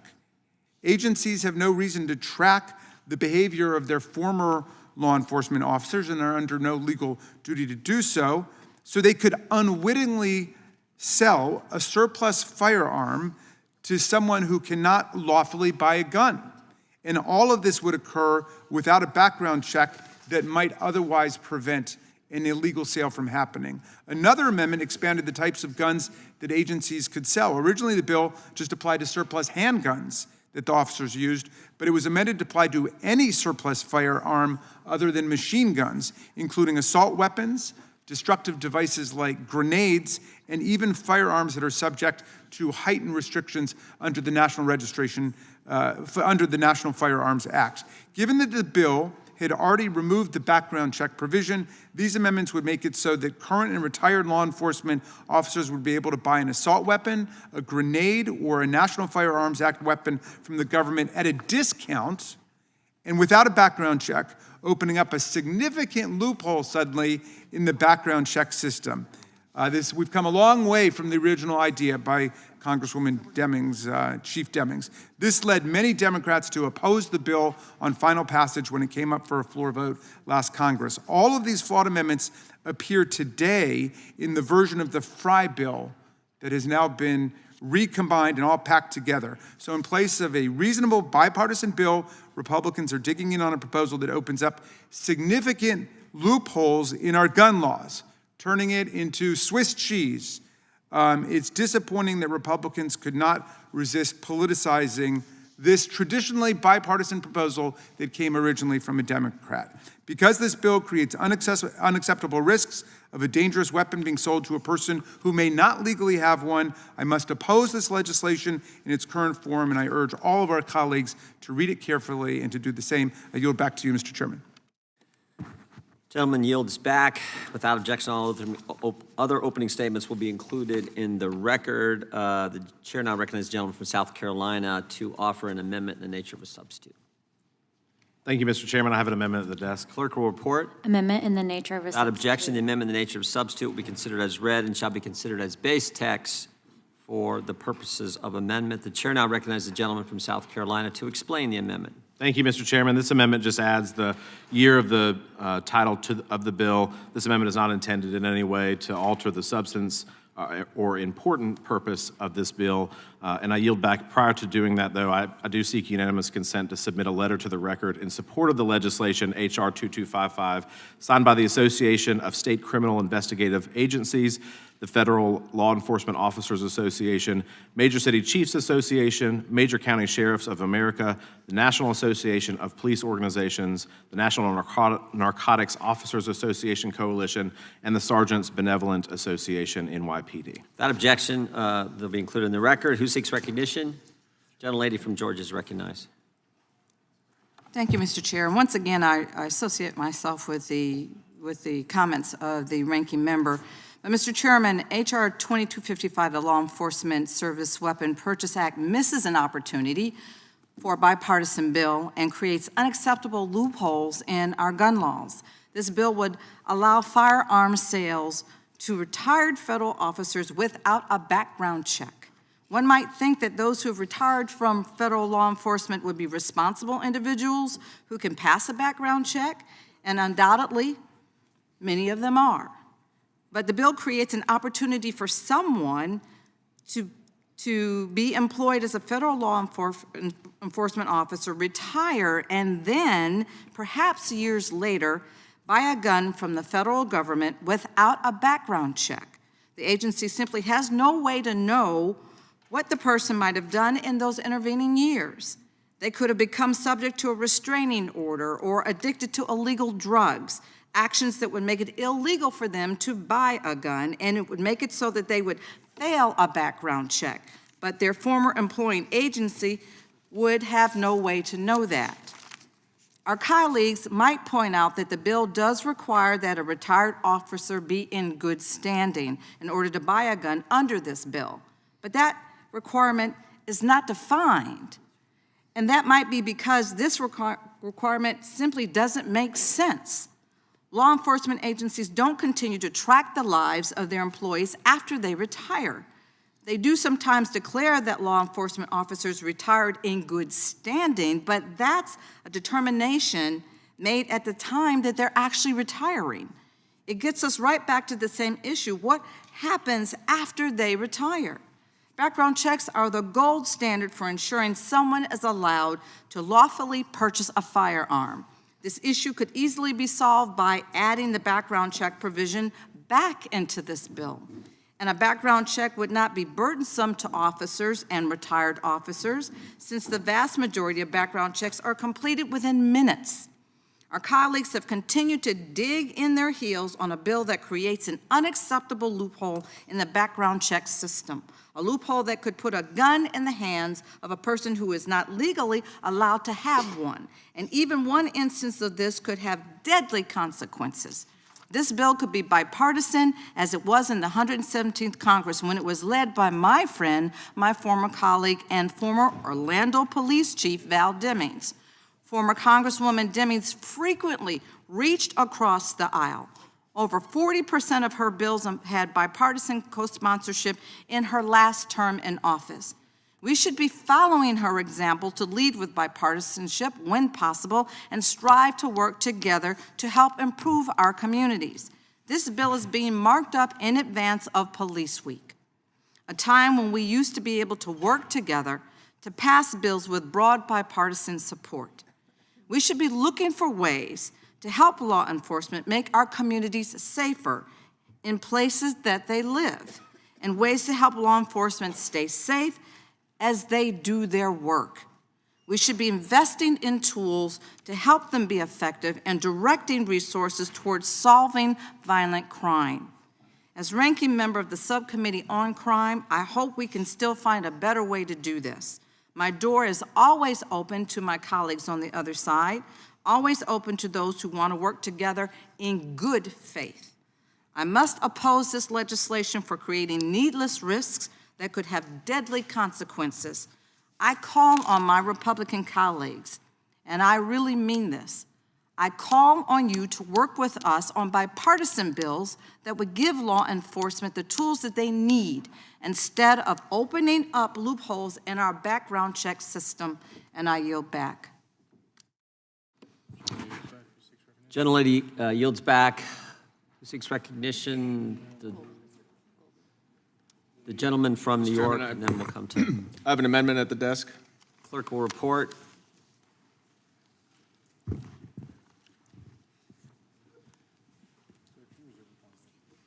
Gentleman from California reserves a point of order. Amendment to the amendment in the nature of a substitute to H.R. 2255 offered. Without objection, the amendment be considered as read. The gentleman from New York is recognized to explain his amendment. Thank you, Mr. Chairman. This amendment does a simple but very important restriction on the ability of a retired officer to purchase a retired firearm from his or her agency. And that is to limit the number of firearms purchased by such officer to one. This bill does nothing to prohibit an officer from purchasing any number of firearms from his agency or her agency, and then with the possibility of distributing them or selling them to others outside of the normal background check requirements for federal firearms sellers. By limiting the number of firearms to one, I believe that we are getting to the true purpose of this bill, which is to allow retired officers to maintain a firearm that they used, if in good standing, while in service. And if the rationale is, as my friend from South Carolina says, which is to simply allow retired officers to continue to hold and possess their own firearm from while they were in service, there should be no objection to limiting the number of firearms to one. I think this amendment is eminently reasonable, gets to the heart of what the bill drafter is trying to get to, and very importantly, limits the possibility of further distribution of firearms without adhering to the guidelines that protect selling firearms and putting them in the hands of those who should not have them. And I yield back. Gentleman yields back. Is there further discussion on the amendment? Mr. Fry. Thank you, Mr. Chairman. Just in response to the amendment, I oppose it, and here's the reason why. I mean, you've got a federal law enforcement officer in good standing, and we are continuing to perpetuate the existing scheme, which costs taxpayers $8 million a year, that somehow that they're limited if they are assigned a pistol, a long gun, and a shotgun, somehow they're limited by this amendment to just have one of those. Well, it doesn't make any sense to me that we're continuing to perpetuate the existing scheme that costs the taxpayers $8 million a year. This is common sense, it is easy to do, and this amendment absolutely limits the intent of the bill and continues to cost the taxpayers needless dollars. Will the gentleman yield for a question? I yield back. Will the gentleman yield for a question? The gentleman is yielded back. Is there further discussion on the amendment? I seek recognition. Gentleman is recognized. Sure. I know the sponsor of the bill just left, probably just a potty break, but I'm just curious. He was not okay with 1. What about 2 or 3? He gave the example of 3. What if we set a limit at 3? Would he be okay if the amendment was 3? I'm just curious. You know, maybe we could try to make it bipartisan. I mean, what we're trying to do is we're just trying to not have an open-ended thing. And so he gave an example of 3. If 3 is the number, I'll support that amendment. If that's okay. Does anyone on the side want to like have a conversation, or how about the gentleman who brought the amendment? Well, I appreciate the distinguished gentleman from Florida's point, which I think goes even further. It is one thing for an on-duty officer to maintain a pistol, a long gun, and a shotgun while in the service of duty. It is altogether another thing for a retired officer who would not be on any mission or any obligation to act to protect anyone other than him or herself to have 3 guns.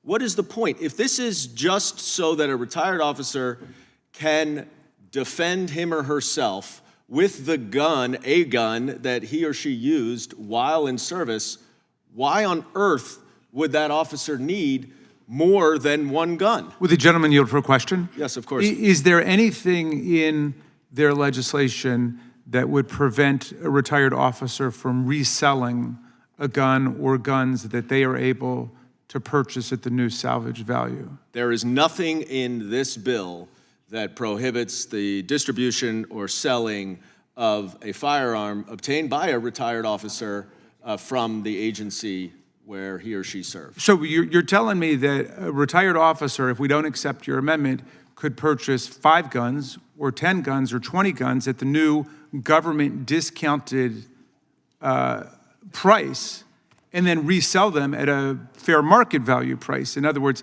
they could make money on it through private sales. Is that right?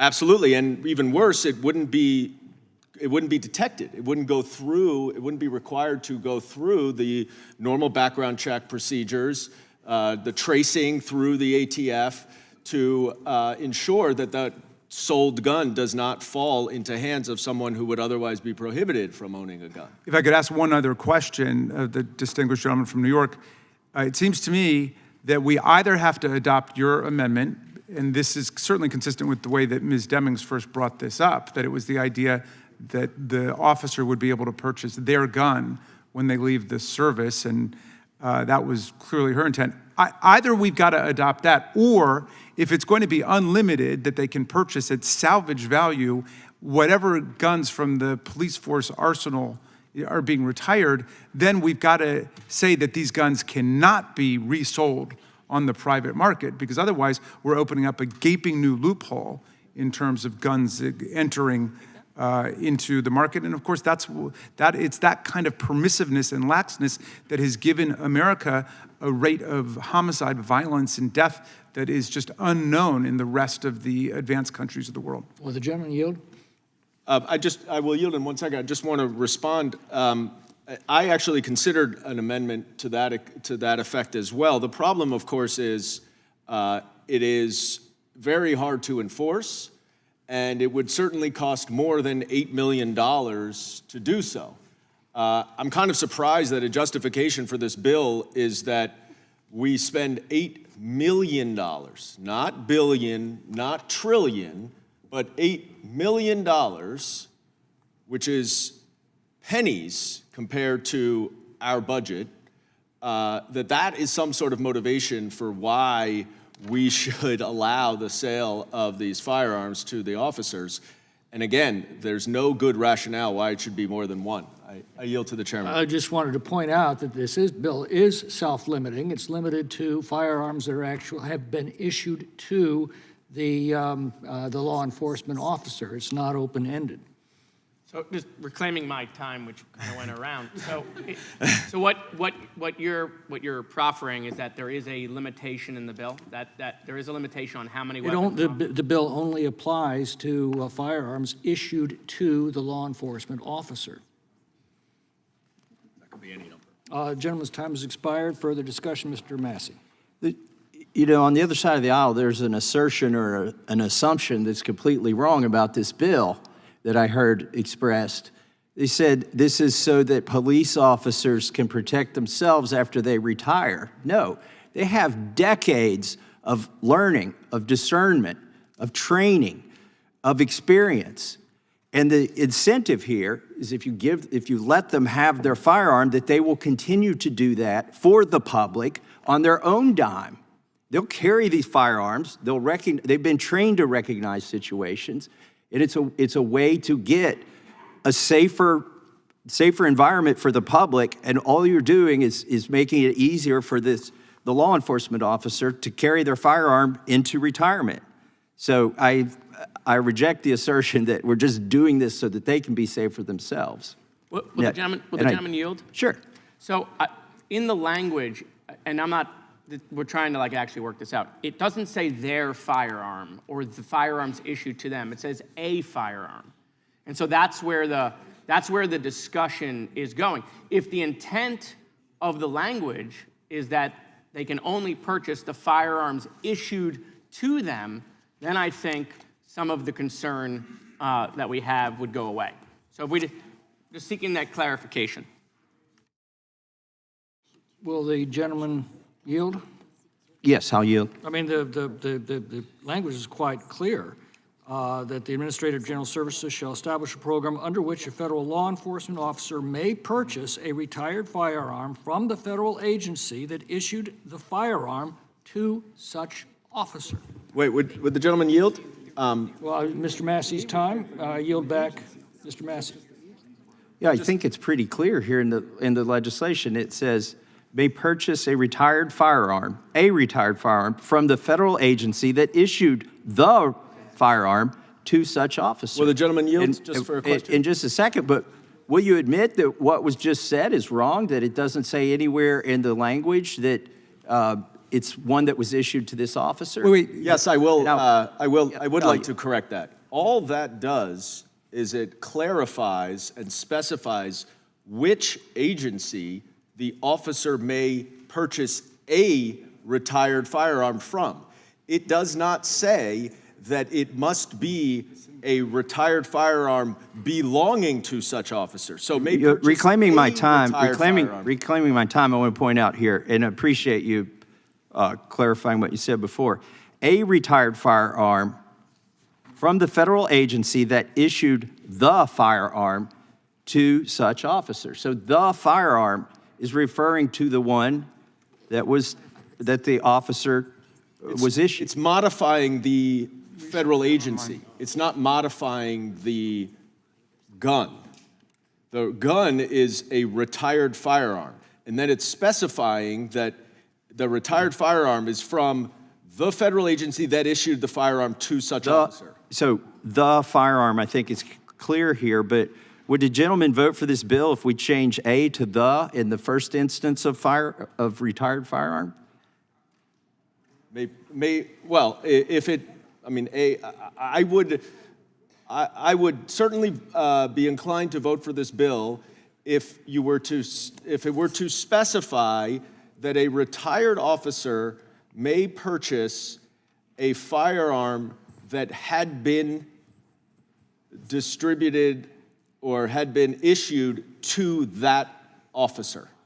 So in other words, it would have to change more than A to the, but yes, if your point is to say that only firearms that belong to that officer can be sold to that officer in retirement, then yes. I'll offer the amendment if the gentleman will vote for it and vote for the bill, the underlying bill. Yeah? All right. Well, yeah. Will the gentleman yield? Yeah, I have 36 seconds. Okay. So we're achieving some clarity here. Right now, it is written in such a way as to say that as long as the gun comes from the same agency that issued No, it's not. It says the officer may purchase a retired firearm from the federal agency that issued the firearm to such officer. Right? The firearm. It has to be issued to him. But It has to be issued to him, and it's the firearm. No, but it's just saying that it's the federal agency that issued the firearm. I make you It the says that same offer. Okay. Well, in any event, if we can agree to the point, the substance of it, I would support this if we include the background check. No, now you're moving the goalpost. No, I'm restoring what we passed as a committee before. It's kind of becoming obvious that you're refusing to diagram the sentence, and you're just being dilatory. The gentleman's time has expired. Is there further discussion on the amendment by Mr. Goldman? Mr. Chairman. Yeah, gentleman from Georgia is recognized. Thank you, Mr. Chairman. You know, oftentimes when a bad actor, law enforcement officer, even from a federal agency, does something that violates the rules of the agency, it may even violate the law. It may be related to excessive use of force. But such officer is allowed to resign in lieu of termination. And in those kinds of situations where a bad police officer, a bad actor, is being pressured to resign or be fired and chooses to resign, that officer would probably be in good standing with the federal agency that employed that officer. And then that officer would be in a position to purchase at salvage value whatever firearm was either issued to him or her, as my colleagues are talking about, or whatever firearm, whether or not it was issued or not to that particular officer. But the point is that you have bad actors who would be able to purchase firearms under this legislation, firearms that were either issued to them or may not have been issued to them. That is creating a danger to society when you are unleashing these powerful weapons into the hands of someone who's being offered the opportunity to step down in lieu of termination. Because of that glaring loophole in this legislation, I would be opposed to it. And with that, I will yield back.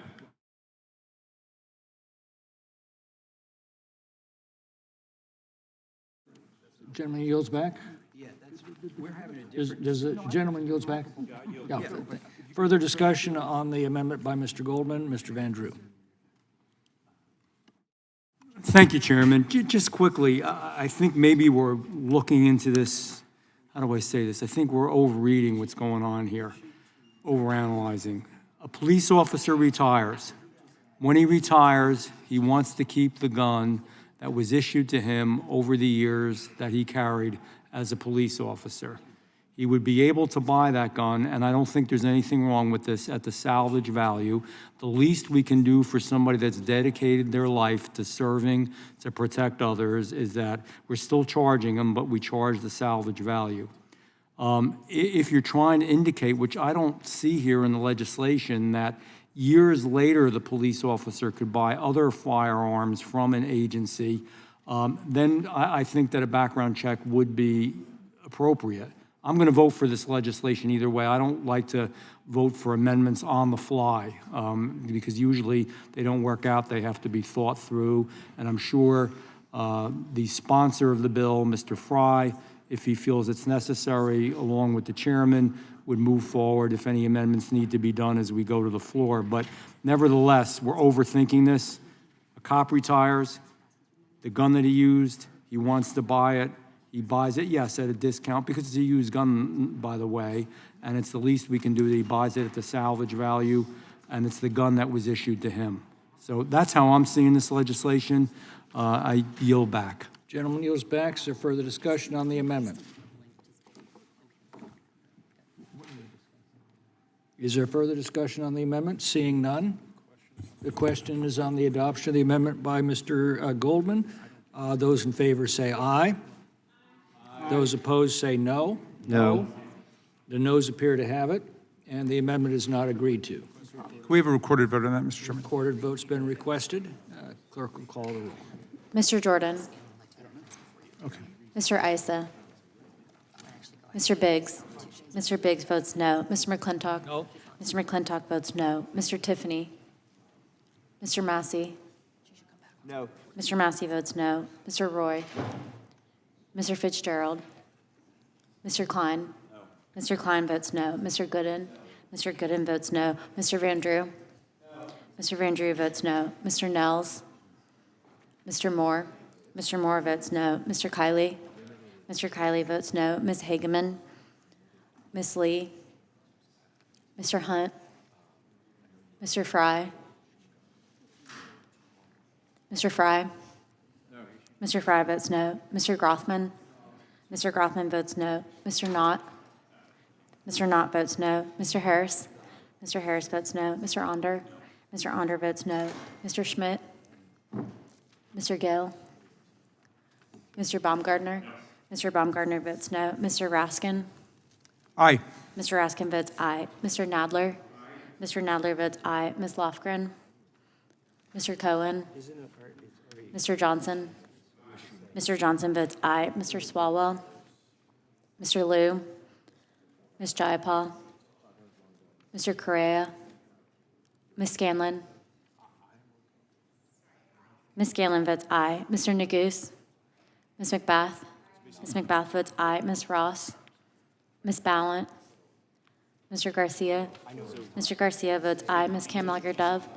Ms. Kamlager-Dove votes aye. Mr. Moskowitz. Mr. Goldman. Aye. Mr. Goldman votes aye. Ms. Crockett. Ms. Crockett votes yes. How am I recorded? Mr. Issa, you're not recorded. Mr. Issa votes no. Ms. Ballant, you are not recorded. Ms. Ballant votes aye.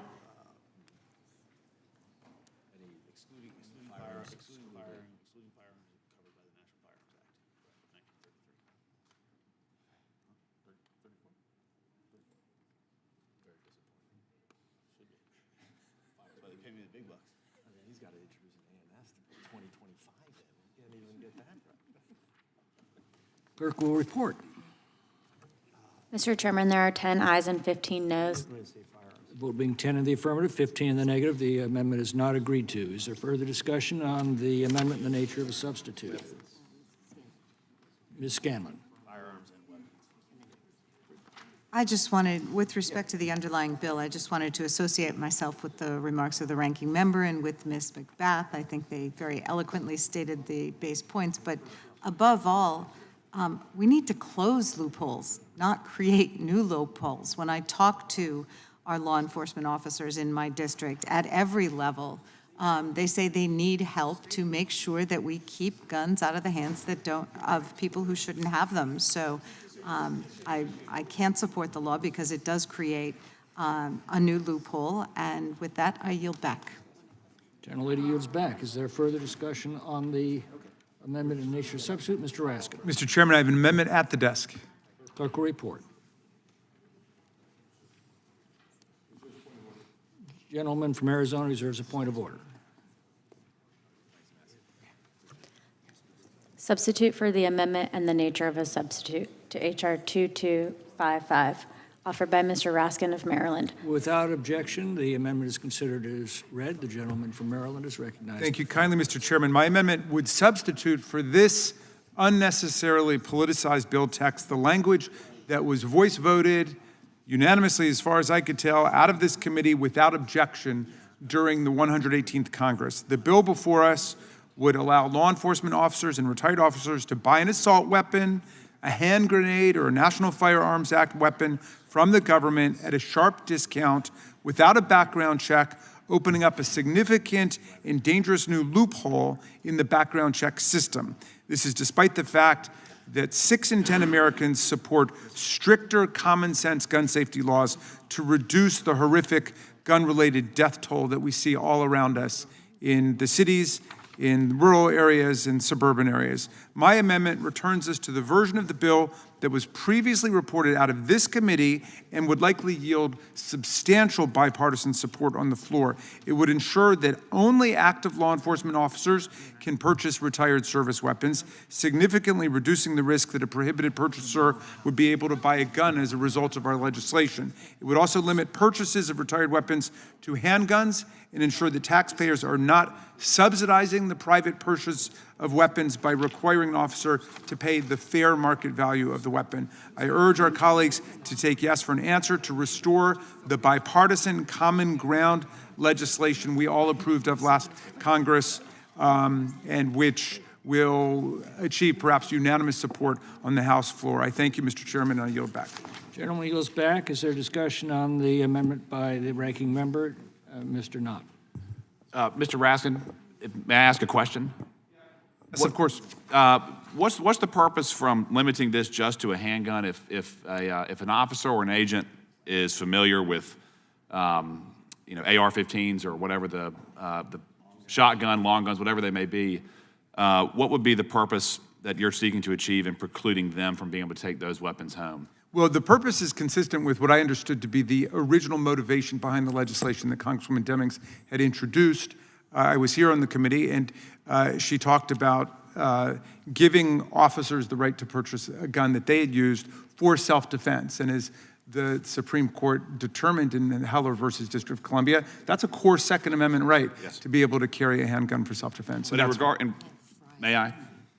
Mr. Raskin, in regards to the threat to the threat to the public, handguns are used in far more crimes. They're responsible for far more deaths than long guns, whether it's shotguns or AR-15s. Does that alleviate any concerns you have about allowing federal agents or officers to take those guns with them in the same spirit as this language? Well, we could check with Mr. Fry about it because this was his original legislation, and it is true that the toll of handgun violence is extraordinary because we don't have a universal violent criminal background check and we have so many loopholes.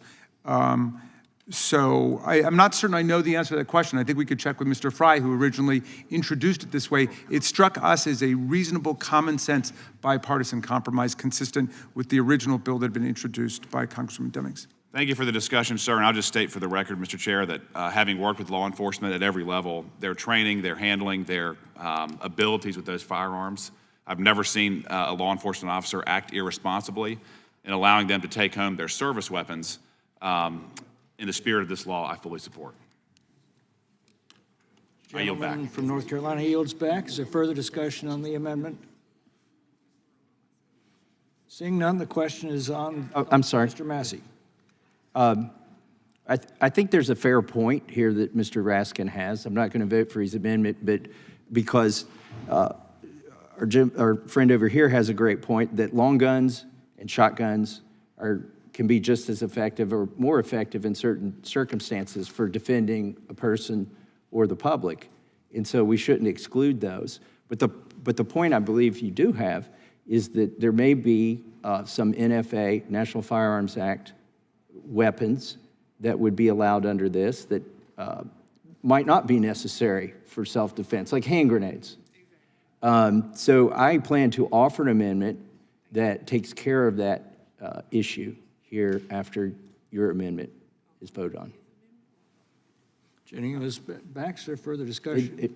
In response to Mr. Goldman's concern. Does Mr. Massey yield to Mr. Raskin? I'll yield to Mr. Raskin. Yeah, no, I appreciate that very much, Mr. Massey. Look, the legislation that we adopted by voice vote last Congress was a compromise which articulated the basic common sense understanding that an officer could essentially take a gun with them, purchasing it at fair market value, in order to have self-defense. And then when we add in everything else, we do get hand grenades and, semi-automatic assault weapons and all of these things, which raises different kinds of issues and strays far from the core meaning of a self-defense weapon. And so that's why I think this, again, would pass overwhelmingly, if not unanimously, in the House if we just went back to that original compromise. But it has been shot through with a bunch of loopholes that are unnecessary. So, I would view your suggestion as a second best solution to just going back to the compromise that we originally had. Thank you. Mr. Massey. Reclaiming my time, I think we can make legislation better. We don't have to use the same stuff we had last year if we found a better way to do it. So, and oh, by the way, I think your amendment has something about the price of the gun that the officer has to pay. And again, the motivation, I believe, behind this bill is if you encourage or make it easier for retired police officers who have decades, in many cases, of experience of defending the public, make it easier for them to carry their service weapon when they retire, that they could provide that help. And by the way, retired police officers are often used in school settings to, as the security. And so, because they recognize there's training there's experience, and there's decades of discernment. So I think charging more for the firearm doesn't help, and that's one reason that I can't vote for yours, but I will try to address the concern that you have about NFA weapons with my amendment that I will offer next. Would the gentleman yield? And I'll yield to Mr. Vandrew. Just want to associate myself with the remarks by Mr. Knott and Mr. Massey. I think is one point about the hand grenade or something that wouldn't be appropriate is a good point. And his second point, why are we trying to squeeze police officers and say they have to pay more than the salvage value? Again, they serve their long career. They put their lives on the line. We certainly can do this tiny, tiny little thing for them. However, I think the legislation could be tightened up, and I think that would be an appropriate amendment. I would support that amendment, Mr. Massey, just so you know. I think it's a good idea, and I yield back to you. Mr. Massey. And I yield back to the chairman. Gentleman yields back. Is there further discussion on the amendment by Mr. Raskin? Does Ms. McBath seek recognition? Yes, I do, Mr. Chair. And having good conversation with Mr. Goldman and also with Ranking Member, I would be willing to accept the amendments. I would be willing to have Raskin's amendment. I think the further discussion that we've had is amenable, and it does still continues to close some loopholes. I yield back. Further discussion on the amendment? Seeing none, the questions on the adoption of the amendment by Mr. Raskin. Those in favor say aye. Aye. Those opposed say no. No. The noes appear to have it. Could we have a recorded vote? A recorded vote's been requested. Clerk will call the roll. Mr. Jordan. Mr. Issa. Mr. Biggs. Mr. McClintock. Nope. Mr. McClintock votes no. Mr. Tiffany. Mr. Massey. No. Mr. Massey votes no. Mr. Roy. Mr. Fitzgerald. Mr. Klein. Mr. Klein votes no. Mr. Gooden. Mr. Gooden votes no. Mr. Vandrew. Mr. Vandrew votes no. Mr. Nels. Mr. Moore. Mr. Moore votes no. Mr. Kiley? Ms. Hageman? Ms. Lee? Mr. Hunt? Mr. Fry? Mr. Fry votes no. Mr. Grothman? Mr. Grothman votes no. Mr. Knott? No. Mr. Knott votes no. Mr. Harris? Mr. Harris votes no. Mr. Onder? Mr. Onder votes no. Mr. Schmidt? Mr. Gill? Mr. Baumgartner? Mr. Baumgartner votes no. Mr. Raskin? Aye. Mr. Raskin votes aye. Mr. Nadler? Aye. Mr. Nadler votes aye. Ms. Lofgren?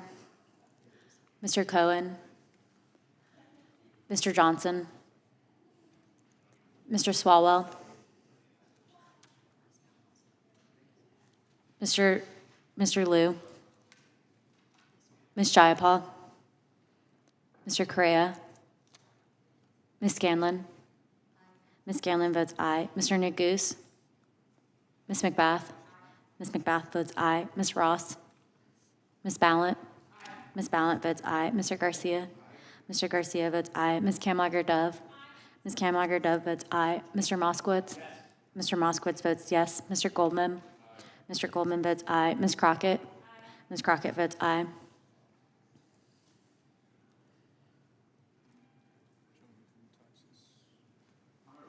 Mr. Swalwell, you're not recorded. Mr. Swalwell votes aye.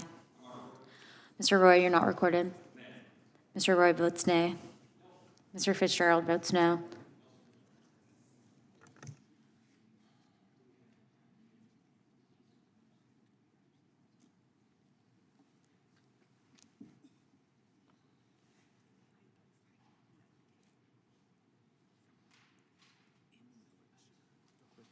Clerk will report. Mr. Chairman, there are 11 ayes and 14 noes. Vote being 11 in the affirmative and 14 in the negative, the amendment is not agreed to. Is there further discussion on?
Yeah.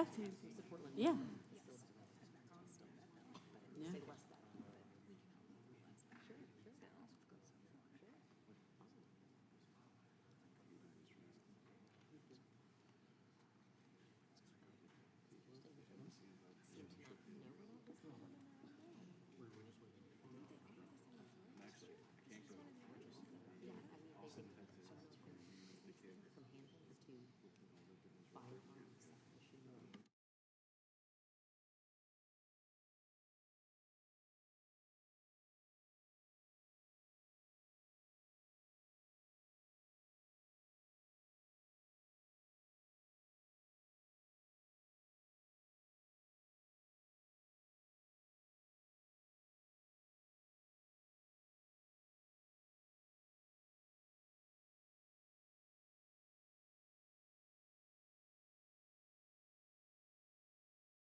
Is there further discussion on the amendment, the nature of a substitute? Mr. Massey. Mr. Chairman, I have an amendment at the desk. Clerk will report. Amendment to the amendment in the nature of a substitute to H.R. 2255 offered by Mr. Massey and Mr. Goldman. Page 1, line 10, after quote firearm. Without objection, the amendment be considered as read. The chair recognizes Mr. Massey. In the spirit of bipartisanship, I want to recognize that Mr. Goldman and Mr. Raskin have identified ways to improve this bill. And so I want to offer an amendment to address their concerns. It makes two changes to the bill. Page 1, line 10, after firearm in the first instance, where it's mentioned, add, quote, issued to the federal law enforcement officer, unquote. This takes away any ambiguity that might exist about whether the federal law enforcement officer is going to receive the weapon that was issued to that officer, or whether it would be any weapon in the, obviously, after this, it's obvious it doesn't include any weapon in the inventory of that agency. The second change that this amendment will affect on the bill is instead of just excluding machine guns, it will exclude all weapons and firearms covered by the National Firearms Act of 1934. So that would cover, for instance, the hand grenades that they mentioned, or other destructive devices, such as a sawed-off shotgun. Those would be excluded from the transfer to the law enforcement officer if it's and of course, machine guns are also included in that exclusion as well. We're keeping that exclusion. So with that, and Mr. Goldman has worked with me on this. We've used his language, and I'm offering this in the spirit of bipartisanship. If Mr. Goldman would like to speak on this, I would yield. Yeah. Thank you, Mr. Massey. This certainly makes an improvement to the bill, and I appreciate the fact that we're engaged in meaningful legislative discussion here. We've never had a hearing on this legislation specifically, so I appreciate the fact that the markup is an occasion for us to make some improvements. But and it does, in terms of the things that I've raised, it does take care of not just machine guns, but other, hand grenades, short-railed rifles, sawed-off shotguns, other destructive devices that are regulated by federal law. My problem, my essential problem, though, is a somewhat different one, which is that the retired officers don't need to have a background check before they get whatever guns they're going to get. And that means the person could actually have committed crimes, but we wouldn't know about it because we don't take the 5-minute time period to do a background check on it. And that just doesn't make any sense. I mean, sometimes it takes 2 minutes to do a background check. And so I think there's some confusion about the word retirement and the 6-month period. When I first read it, it seemed like, okay, somebody retires and then within 6 months, they can purchase the gun, the rifle, what have you. But it's actually within 6 months of the retirement of the gun, not the retirement of the person. So it could be 5 years later or 8 years later or 10 years later. That's a lot of time in which a person conceivably could have crossed lines with the law. And so all we're saying is reclaiming my time. Yeah. I hope we've ameliorated that concern somewhat by clarifying that it is the firearm that's being retired and the officer that's retired, and they are paired up. So it's not a carte blanche, open pass to go buy anything in the inventory, and it's reasonable to expect they're going to retire at the same time, the gun and the officer. Yeah, but you're much more of a gun guy than I am, Mr. Massey. So I don't know what the average, length or endurance of a gun is or a firearm is. And I just don't see the problem with restoring the background check. If we take your very fine amendment and we add it to a background check, I think we're close to the common sense, common ground legislation we're looking for. My problem with that is this is an officer probably likely has 2 or 3 decades of experience, and there are 100,000 false denials in the background check system. And it would add, I think, insult to injury to tell an officer, hey, your name is similar to somebody else, and I'm sorry you can't have the gun you've carried for 3 decades. Yeah. With the ranking member yield. And they would have to be in good standing when they retire. It's not like somebody was fired. I'll yield to Mr. Nadler. Well, wouldn't a further amendment that made clear that you're talking about the retirement of the officer, 6 months within the retirement of the officer, rather than the retirement of the gun, take care of the problem? This seems like we're in the weeds here. This is a common sense bill, and I think to complicate it with that. I'm bending over here quite a bit. Well, if the gentleman would further yield, Mr. Nadler. just clarifying that we mean retirement of the officer doesn't impose any burden and would, and makes clear that. But what I've just been informed, the way the bill's written, if the firearm is retired, the officer can obtain it, even if the officer is not retired. Yeah, but the problem with What that. is the problem That's with that? exactly right. That's exactly correct. The problem with that is that the firearm may not be retired till 10 years after the officer retires, and maybe the officer, when he retired, is a perfectly fine guy, but in the interim 10 years, he committed crimes, and you wouldn't know that.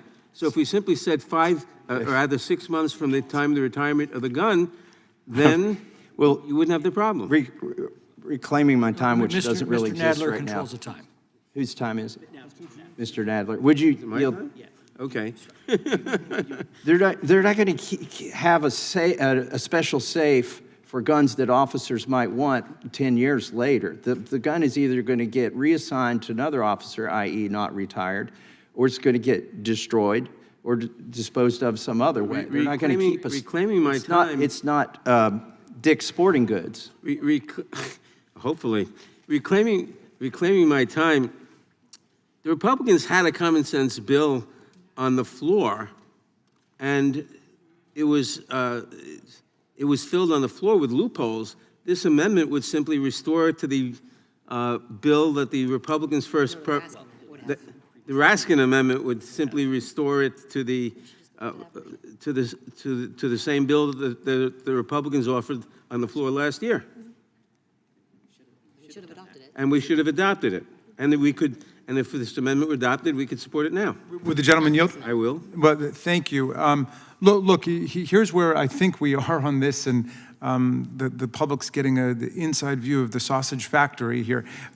We had a bipartisan bill that the vast majority of people supported on the floor. Then it was revised with a whole bunch of new amendments that significantly broadened the bill and added loopholes that you have candidly acknowledged, Mr. Massey, with your amendment to take care of one of the problems.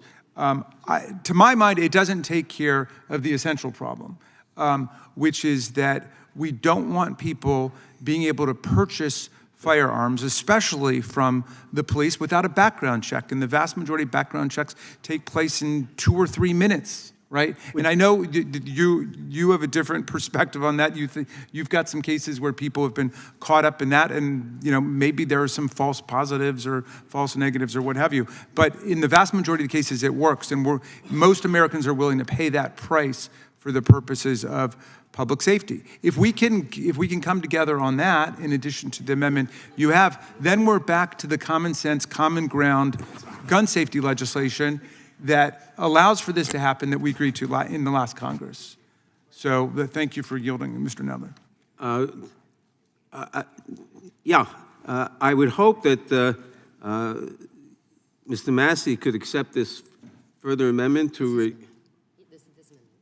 that we could support this. As the ranking member said, this would restore the common sense bill that the Republicans offered last year, which we were going to support until it was filled with extraneous loopholes, and it would enable officers to, who presumably had a background check while they were officers, to take their to possess their guns, and if someone had waited years to try to do this after they retired, it would require a background check, which should be the case because who knows, the former police officer may in the ensuing years have committed crimes, and we ought to know that before we allow the possession of the firearm. So I support Mr. Raskin's amendment, and I yield back. Gentleman yields back. So further discussion on the amendment by Mr. Massey, gentleman from Wisconsin. Move to strike class 4. The gentleman is recognized. I yield my time to Mr. Massey.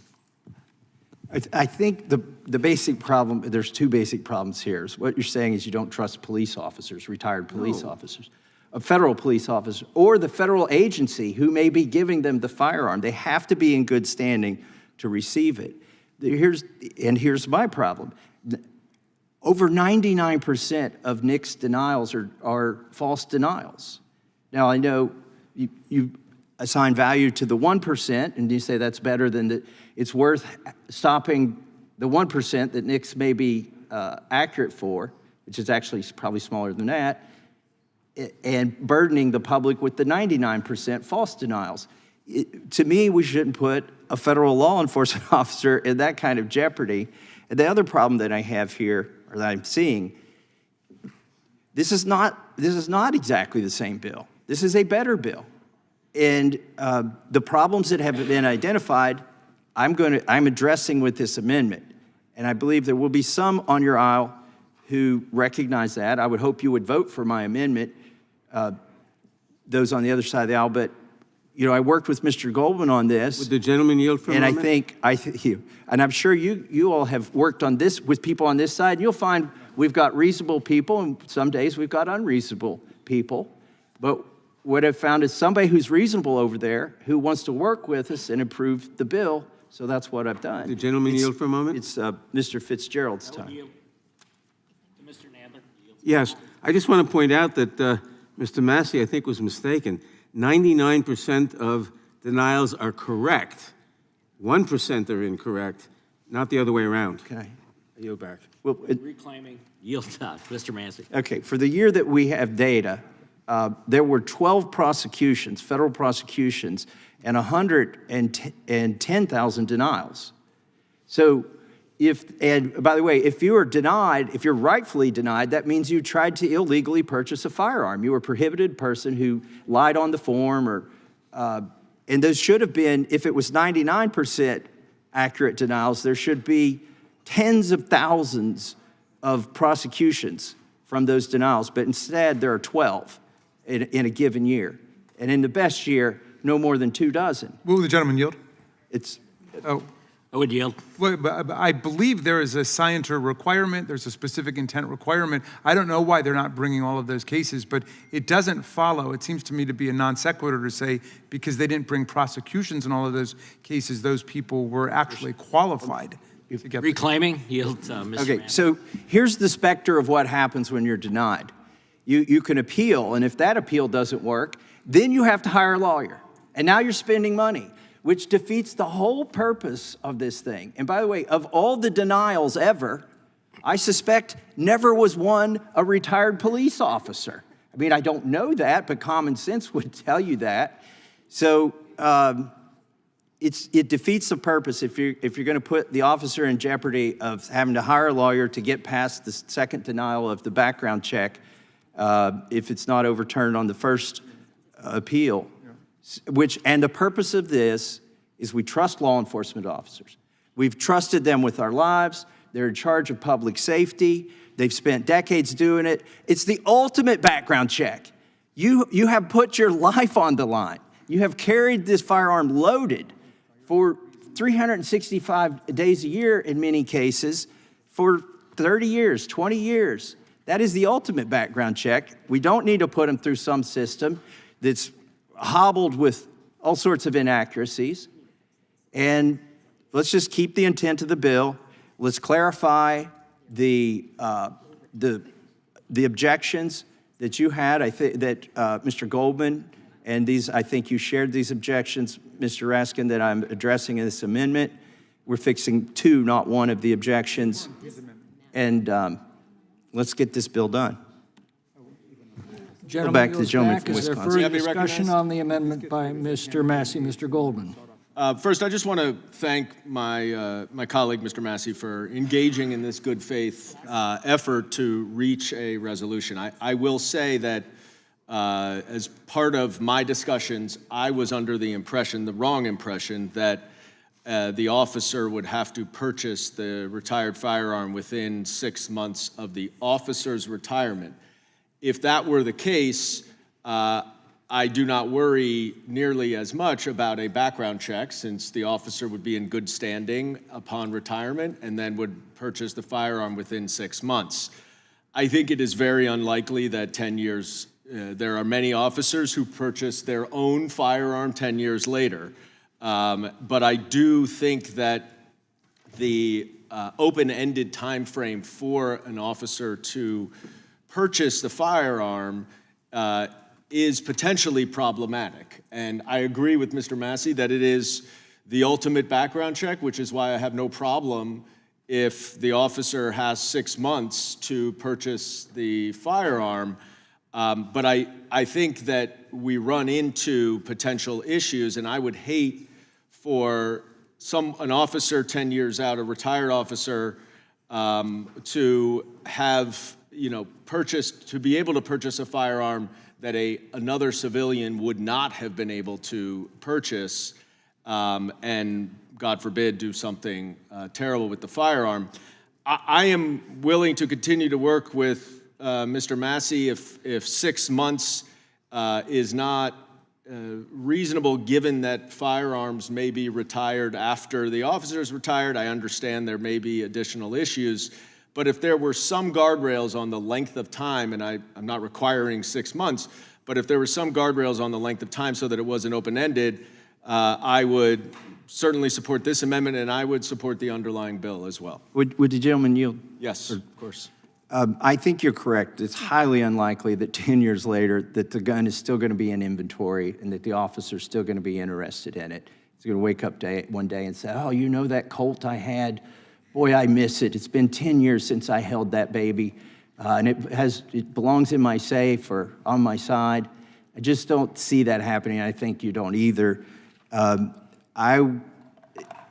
Ultimately, what I need to know is if you're going to vote for the bill, if this amendment passes.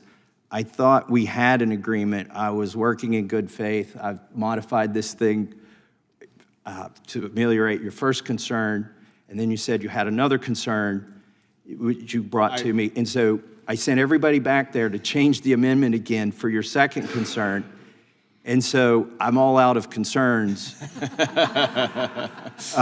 If you can't, after I've addressed, the two concerns that you've had, if you can't vote for the bill with this amendment as part of it, I will withdraw the amendment, and we'll have the partisan vote that it seemed we were doomed to on the way in, that I was trying to avoid.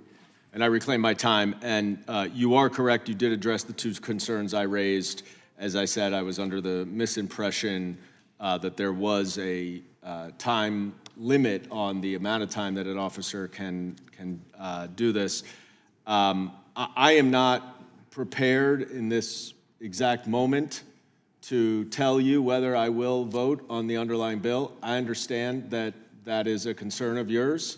Given the fact that we haven't had hearings on this bill and that we are doing this in real time, I would ask the chairman to table this amendment and this bill until later, so that we can have some further internal and bipartisan discussion. Will the gentleman yield? Yes, I yield. Just to add to one more concern, Mr. Massey, first of all, I hope you don't withdraw your amendment. I thought you were introducing the amendment in order to improve the bill, which it does, so people aren't getting hand grenades and other, dangerous, destructive devices. But in any event, if you look at page 2 on the amendment in the nature of substitute, I'm just confused about this because it begins with the limitations. A federal law enforcement officer may purchase a retired firearm under subsection A if the purchase is made during the 6-month period beginning on the date the firearm was so retired. And then, at the top of page 2, with respect to such purchase, the officer is in good standing with the federal agency that employs or employed such officer. What does it mean for a retired officer to be in good standing with the federal agency? And that's why what I'm insisting on is the background check. I just don't know what that means. The gentleman's time has expired. The chair claims time and yields to Mr. Massey. Mr. Chairman, I thought I was working in good faith with the other side of the aisle. There was a legitimate concern, some ambiguity in the language. I committed to fixing that, and I thought I had at least one person who said if I fixed that, they would vote for it. But then he had another concern, and he said, okay, well, I've got this other concern. I need it fixed too, and then I'll vote for it. And I fixed the other concern, and we had an agreement. This isn't a backroom deal. This is all played out here in front of the public. You can watch us communicating with each other. And since the agreement is now broken, I regrettably am going to withdraw the amendment, and this will diminish my appetite for trying to work with the other side of the aisle in good faith, because will the gentleman yield? It has not worked out. It's Mr. McClintock's time. Yep, I yield back to Mr. McClintock. I'll yield. Thank you. I understand your frustration, Mr. Massey. I want to be very clear that I was also engaging very much in good faith. As I said to you, and I take responsibility for this, I thought the time frame of 6 months was the retired officer, not the retired firearm. That changes the calculus a little bit for me because I did not think that a background check would be necessary within a 6-month time frame. If we are now talking about 10 years or more, I just want to have an opportunity to think about this. You are certainly welcome to withdraw the amendment, but this is not a trivial matter, and I think that given that this is playing out in real time, we ought to take a few minutes to consider it, speak to some experts, and make sure that I don't have another misimpression about what we're doing here. But I do just want to emphasize, in response to your insinuation that I was not acting in good faith, that I very much was, and just simply was under a misimpression on the parameters that are in the bill already that I thought provided guardrails that it turned out do not. And so, I'm reclaiming my time and yielding to Mr. Massey. I withdraw the amendment. Okay. If I understand it, there's no debate at that point. The gentleman begs leave to withdraw the amendment. Without objection, the amendment is withdrawn. The question is on the... So, Mr. Chairman, I have an amendment at the desk. Mr. Raskin. But my amendment, the Raskin amendment is newly Gentleman, suspend for a moment. Yeah. Clerk will report the amendment.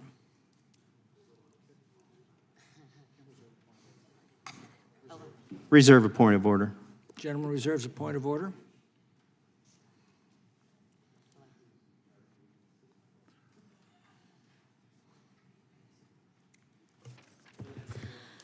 Amendment to the amendment in the nature of a substitute to H.R. Without 22. objection, the amendment is considered read. Chair recognizes Mr. Raskin for 5 minutes. Mr. Chairman, thank you very kindly. This amendment, formerly known as the Massey Amendment, is now the Raskin Amendment. And it will do two primary things here. First, it will make clear, as I think we all agreed, that the firearm denominated in the legislation is the one that was actually issued to the federal law enforcement officer. And I want to thank Mr. Goldman for raising the issue, and I want to thank Mr. Massey for giving us the language to clarify that it is the firearm issued to the law enforcement officer. And secondly, it makes certain that what can be purchased by the officer, or in the newly expanded version, the retired officer, is a handgun, a pistol, a rifle, but not weapons and firearms covered by the National Firearms Act of 1934. And as the distinguished gentleman from Kentucky candidly acknowledged, we don't want to create this gaping new loophole where people can get a hold of hand grenades, sawed-off shotguns, and other types of firearms that have been regulated for decades in America. So, but I'm sorry that that he and Mr. Goldman fell out of love there briefly. But in any event, this is all about advancing public policy legislation, and we want to make sure we make the improvements that came through in actual legislative discussion. We had no hearing on this legislation, so we're essentially doing an impromptu hearing through the markup, and this will at least make what I think is a potentially very risky bill somewhat better, and I want to thank everybody who was involved in this. And so I recommend that we adopt this unanimously in the committee. From Kentucky is recognized. I appreciate what the ranking member's trying to do here, but the amendment was offered with a concomitant promise to vote for this, to have a Democrat on the other side of the aisle vote for the underlying bill if this amendment became incorporated as part of the bill. And that's no longer the case. It's no longer the case. It was a compromise. I apologize to the originator of the bill for trying to amend his bill, which I think actually was fine. And we were going to come to the other side of the aisle here, which I did twice. And so if you want to offer this amendment, that's great. I will not be voting for it because it's half of the bargain. It's the half that I offered without the half that your side offered. So it sounds pretty clever, but it's really not. It's very, I don't want to characterize the motives behind it, but I'll just say that I'm a no. And with that, I yield back. Gentleman yields. Gentleman from Florida is recognized. Thank you, Mr. Chairman. So I just want to make sure I'm following. And it's good that we're having these discussions. The American people want to actually see this, right? And it's okay that sometimes a deal falls apart. But obviously, I think you agreed that there isn't that issue in the bill.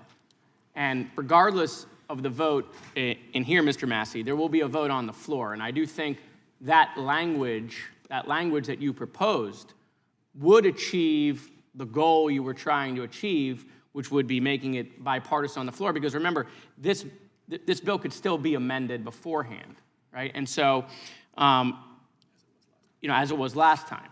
And so it's, I would ask that you reconsider either your own amendment, if you want your name on it, or the new Raskin amendment. Another thought I had, by the way, while I was sitting here is that, we're talking about an officer being able to buy a gun from the agency that issued it. I mean, the way things are going, you got members that actually want to eliminate the agencies that issued the gun in general. So this could be moot anyway, right? If you eliminate the ATF and you eliminate the FBI, the officer won't be able to buy the gun anyway.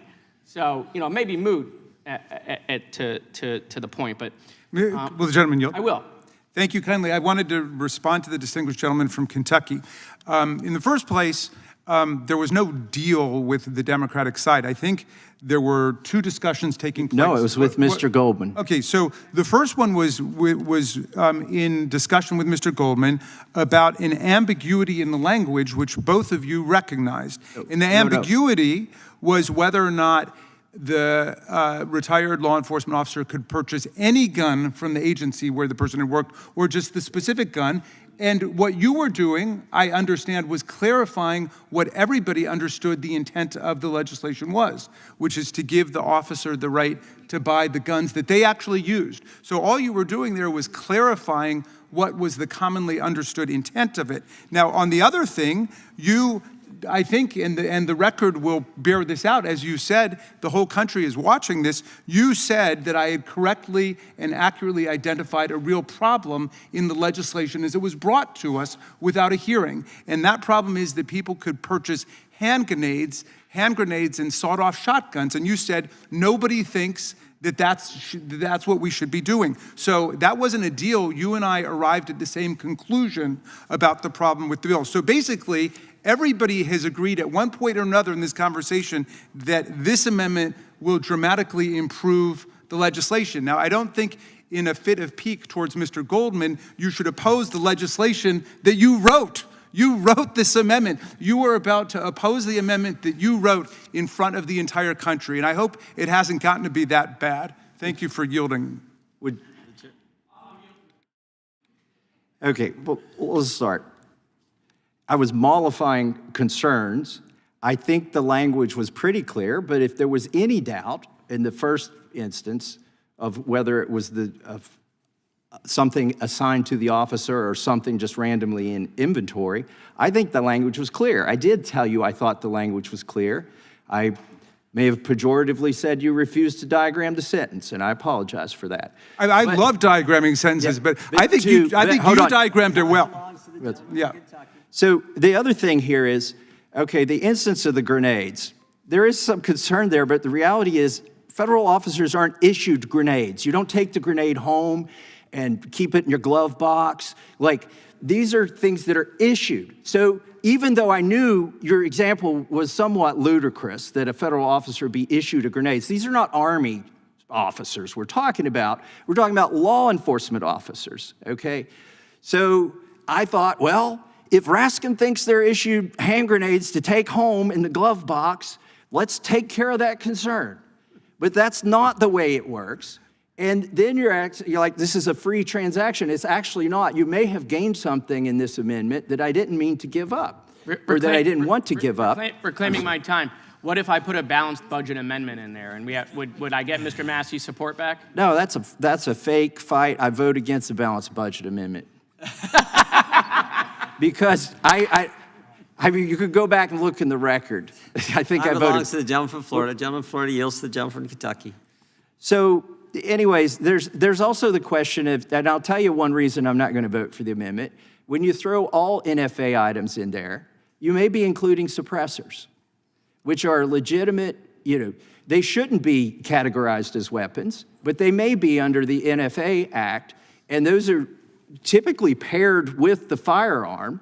If an officer's carried a firearm with a suppressor on it, then it wouldn't really make sense to divorce those two items, but yet you may have accomplished that in this amendment, in the amendment that I wrote. So it wasn't a free transaction. Something was given up here, and that's why I'll vote against it. Time has expired. Given up in exchange for a vote, which is not, has been revoked. Mr. Chairman, The gentleman from New York is recognized. move to strike the last word. Gentleman's recognized. I yield to Mr. Raskin. Thank you, Mr. Nadler. I will continue to stand up for the Massey Compromise, even if Mr. Massey will not. And so I urge everybody to vote for this amendment. And reclaiming my time, I do the same. I yield back. Gentleman yields back. May I be recognized briefly? The gentleman, You up, Jasmine? I think so. But I'll, gentlelady is recognized to yield to the gentleman from New York. Mr. Massey, I thank you because, you yielded to me, right? Okay, good. I thank you because right now, it seems like we can't work together on anything. And so the fact that you put forth the effort, it matters to me, even though I wasn't engaged in this conversation. If you would, for me, just riddle me this. Do you understand that we have fears that say someone could retire as a law enforcement officer today and on tomorrow could go and commit some heinous crime or some crime that would prevent them from being able to walk into a store and buy a firearm? It's the reason that the gun show loophole is a big deal for us. And so do you understand that we understand that anything can happen on any given day? I'm asking. If you don't want to answer, it's okay. Oh, no, I'd love to answer. If it's a heinous crime, they should be in prison. If it's a notorious crime, the federal agency would know that, and it would be on its face ridiculous to issue that firearm to them. They are now then a prohibited person, okay? So just because they don't undergo a background check doesn't mean you're not breaking the law if you give that person a weapon. You are, in fact, breaking the law. The federal agency would not be issuing a firearm to somebody who's broken the law, or they would be in violation of the law as well. Regardless of the background check. Now I yield back to you. Thank you so much. So one of the things that we used to have to deal with, more so on the state level in Texas, is that someone would get arrested for an offense, whether it's domestic violence or whether it's something that is a felony, but because they had not been found guilty, the judges oftentimes would have to issue an order telling them to give up their firearms, list all their firearms, and it was really difficult to enforce that order because you're relying on a person who's just been incarcerated. And I personally know of a number of cases where someone would say arrested for domestic violence. They then end up getting out. They did not turn in their firearms, and then they go out and they do something like the murder-suicide situation. So I guess my question is more so, what is the problem with a guardrail that you see?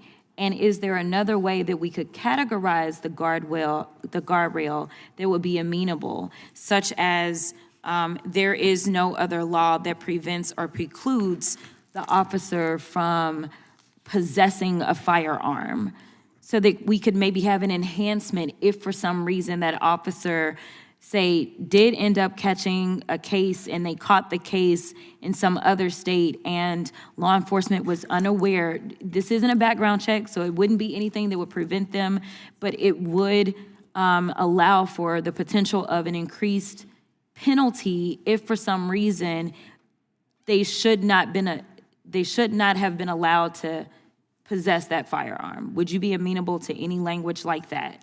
It still would allow them to go, they could still go get the gun. Gentlelady yields. I'm just trying, Yeah, because you're the only person that I've seen, honestly, since I've been in Congress, that is trying to work. And so I want to work. That's it. Yeah, I don't think we need to go modify federal statutes that are already clear that say it's a crime if you give a prohibited person a firearm. It's a crime to receive it, it's a crime to give it, and a federal law enforcement agency is not going to be committing crimes. They're just not. If we can't trust a federal law enforcement agency with the discernment to not give out guns to former federal officers who've committed crimes, which is a completely hypothetical situation, then we got bigger problems. And I yield back. You want the remainder? Gentlelady. I yield. Yield back or yield to the gentleman from New York? Thank you, Mr. Chairman. My concern is a little bit different than my colleague from Texas, because I tend to agree that the likelihood of someone committing a heinous crime and then purchasing a firearm from their agency is very low. What I am concerned about, and I would love for my colleague from Kansas to address this, I'm concerned about domestic violence.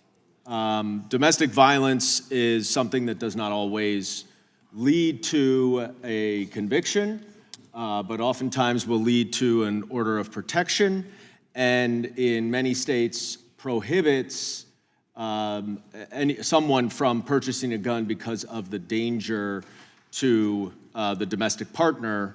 And I think I just want to be clear that that is the derivation of my personal concern, that I think the statistics show that there are, as with any sector of the population, a portion of retired federal law enforcement officers who would be prohibited from purchasing guns because of domestic violence incidents. And that may not be known by the agency, but would, I think, be very problematic. And so, just so the record is clear, Mr. Massey, that's where my concern stems from. Let me guess. If I modify my amendment to address domestic violence, you will vote for this until I offer the amendment, and then at which point you'll have another concern, and then I have to withdraw the amendment. I tell you right Raskin will now, offer if you add domestic violence, I will vote for the amendment and I will vote for the underlying bill. So, fool me once, shame on you. Fool me twice, shame on me. I've fallen for it twice. I won't do it a third time. I hope the public sees that I've tried to work in good faith here. There's an infinite number of concerns. There are all these scenarios that are being dreamed up on the other side of the aisle, which basically have to imagine that federal agencies are not trustworthy and that former federal officers aren't either. I reclaim my time. Back. Yes. I reclaim my time. I want to be really clear. That's not what I'm saying. I agree with you that if somebody commits a crime and then tries to buy a firearm from an agency, that the agency's not going to allow it. That's not my concern. But there is data that shows that retired officers do engage in domestic violence incidents, which would prohibit them from purchasing firearms if there were a background check. This is not a hypothetical. This is real. There's data on this. And I want to just ground this conversation in the data, but that is my concern. And given that there's no time limit within which a federal officer can purchase his or her own firearm from the agency, and the fact that an order of protection would not necessarily be known by the agency, that is why that 6-month time limit was originally very important to me when I was under the misimpression that it applied. And that is what my concern is without having a background check. As I said, if you want to address domestic violence, which I think would be the vast majority of circumstances when an officer would otherwise be prohibited from buying a gun in any state, I am happy to support this amendment, and I give you and the American people my word that I will vote for the underlying bill. Will the gentleman yield? Yes. The distinguished gentleman from Kentucky implies that he's somehow like Charlie Brown, and you keep on pulling the football away from him every time he's about to kick a field goal. In fact, we never had a hearing on this bill, so this markup session has become a hearing. But here's the bottom line, Mr. Massey. We had a deal in committee last Congress. It passed by voice vote, unanimously as far as I can tell. Everybody supported it, and then it was tanked on the floor with all of these amendments, which riddled it with loopholes. And now we're discovering what the public safety consequences are of those loopholes, and you did, at least briefly during this hearing, recognize them, and you agreed to change the language, and yet you seem to be more invested in your spat with Mr. Goldman as opposed to advancing public policy here. Let's pass my amendment, which used to be your amendment, which everybody can agree to, and let's make this better legislation. I yield back. Gentleman's time has expired. Is there further discussion on the amendment by Mr. Raskin? I think I would, somebody. Does Mr. Knott? I yield to Mr. Massey.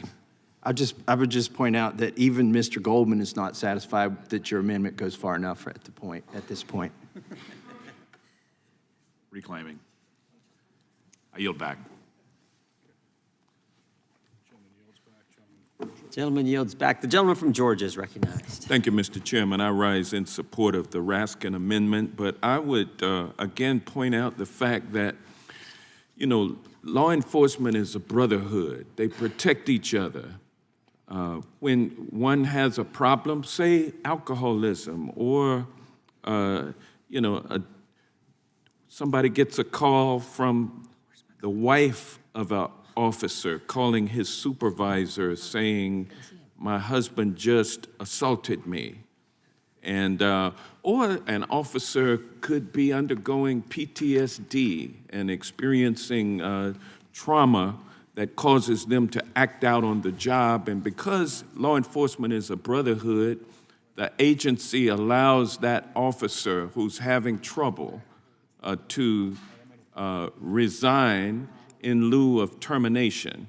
Or that officer could have even more pressing issues like the use of excessive force repeatedly, or maybe even theft of government property, some kind of issue involving the criminal law, but yet the brotherhood, in an effort to protect that officer, one of the brothers, allows that officer to resign in lieu of termination. Well, that officer, when he or she resigns, is in good status with the agency, and under this legislation, they would be able to purchase their firearm.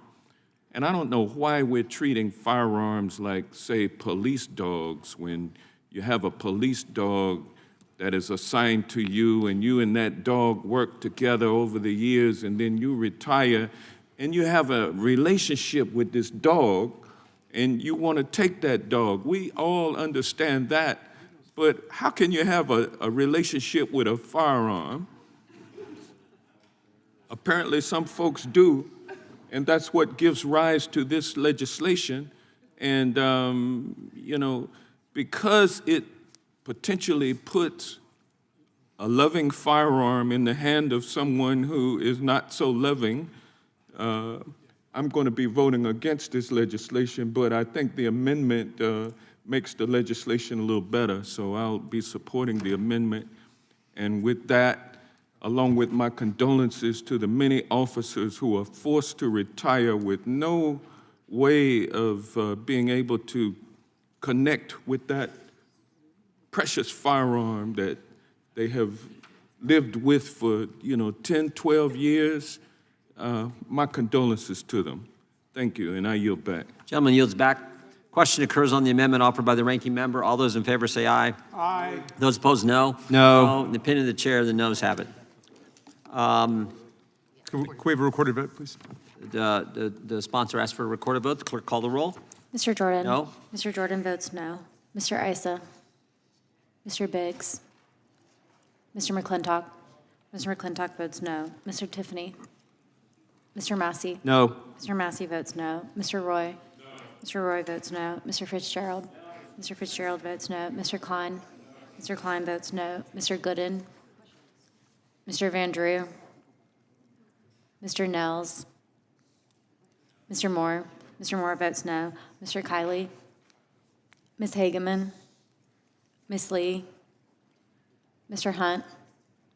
Mr. Fry? Mr. Fry votes no. Mr. Grothman? Mr. Grothman votes no. Mr. Knott? Mr. Knott votes no. Mr. Harris? Mr. Harris votes no. Mr. Onder? Mr. Onder votes no. Mr. Schmidt? Mr. Gill? Mr. Baumgardner? Mr. Baumgardner votes no. Mr. Raskin? Aye. Mr. Raskin votes aye. Mr. Nadler? Mr. Nadler votes aye. Ms. Lofgren? Mr. Cohen? Mr. Johnson? Mr. Johnson votes aye. Mr. Swalwell? Mr. Liu? Ms. Jayapal? Mr. Correa? Ms. Scanlon? Ms. Scanlon votes aye. Mr. Neguse? Ms. McBath? Ms. Ross? Ms. Ross votes aye. Ms. Ballant? Mr. Garcia? Ms. Kamlager-Dove? Mr. Moskowitz? Mr. Moskowitz votes aye. Mr. Goldman? Mr. Goldman votes aye. Ms. Crockett? Ms. Crockett votes aye. Ms. Ballant, you are not recorded. Ms. Ballant votes aye. Mr. Van Drew, you are not recorded. Mr. Van Drew votes no. Ms. Hageman, you are not recorded. Ms. Hageman votes no.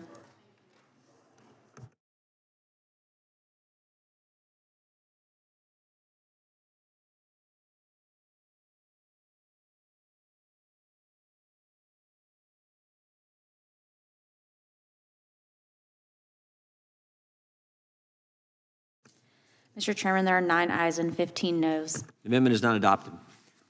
Question now occurs on the adoption of the amendment in the nature of a substitute. This will be followed immediately by a vote on reporting the bill. All those in favor say aye. Aye. Those opposed, no. No. In the opinion of the chair, as the ayes have it, the amendment in the nature of a substitute is adopted. The question is on favorably reporting the bill. All those in favor say aye. Aye. Those opposed, no. No. The ayes have it, and the bill is ordered to be reported favorably to the House. Members will have 2 days to submit views. We have a recorded vote, Mr. Chairman. Recorded vote requested by the ranking member. The clerk will call the roll. Mr. Jordan? Yes. Mr. Jordan votes yes. Mr. Isa? Mr. Biggs? Mr. McClintock? Mr. McClintock votes aye. Mr. Tiffany? Mr. Massey?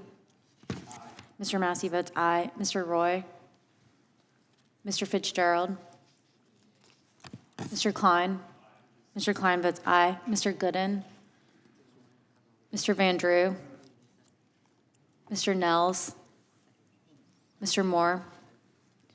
Mr. Moore votes yes. Mr. Kiley? Ms. Hageman? I think we'll go to Massey's next bill. Ms. Lee?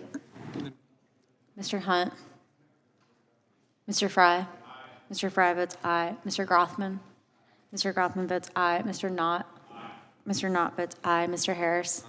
Mr. Harris votes aye. Mr. Onder? Mr. Onder votes aye. Mr. Schmidt? Mr. Gill? Mr. Baumgardner? Mr. Baumgardner votes aye. Mr. Raskin? No. Mr. Raskin votes no. Mr. Nadler? Mr. Nadler votes no. Ms. Lofgren? Mr. Cohen? Mr. Johnson? Mr. Johnson votes no. Mr. Swalwell? Mr. Liu? Ms. Jayapal? Mr. Correa? Ms. Scanlon? Ms. Scanlon votes no. Mr. Neguse? Ms. McBath? Ms. McBath votes no. Ms. Ross? Ms. Ross votes no. Ms. Ballant? Ms. Ballant votes no. Mr. Garcia? Ms. Kamlager-Dove? Mr. Moskowitz? Mr. Goldman? Mr. Goldman votes no. Ms. Crockett? Ms. Crockett votes no. Mr. Van Drew, you are not recorded. Mr. Van Drew votes yes.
Ms. Hageman, you are not recorded.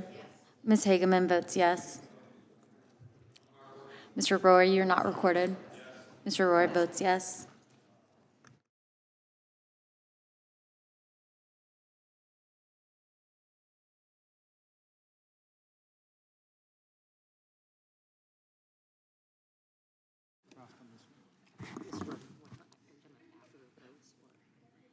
Probably. The clerk will report. Mr. Chairman, there are 14 ayes and 9 noes. The ayes have it, and the bill is ordered to be reported favorably to the House. Members will have 2 days to submit views. Without objection, the bill will be reported as a single amendment in the nature of a substitute incorporating all adopted amendments, and staff is authorized to make technical and conforming changes.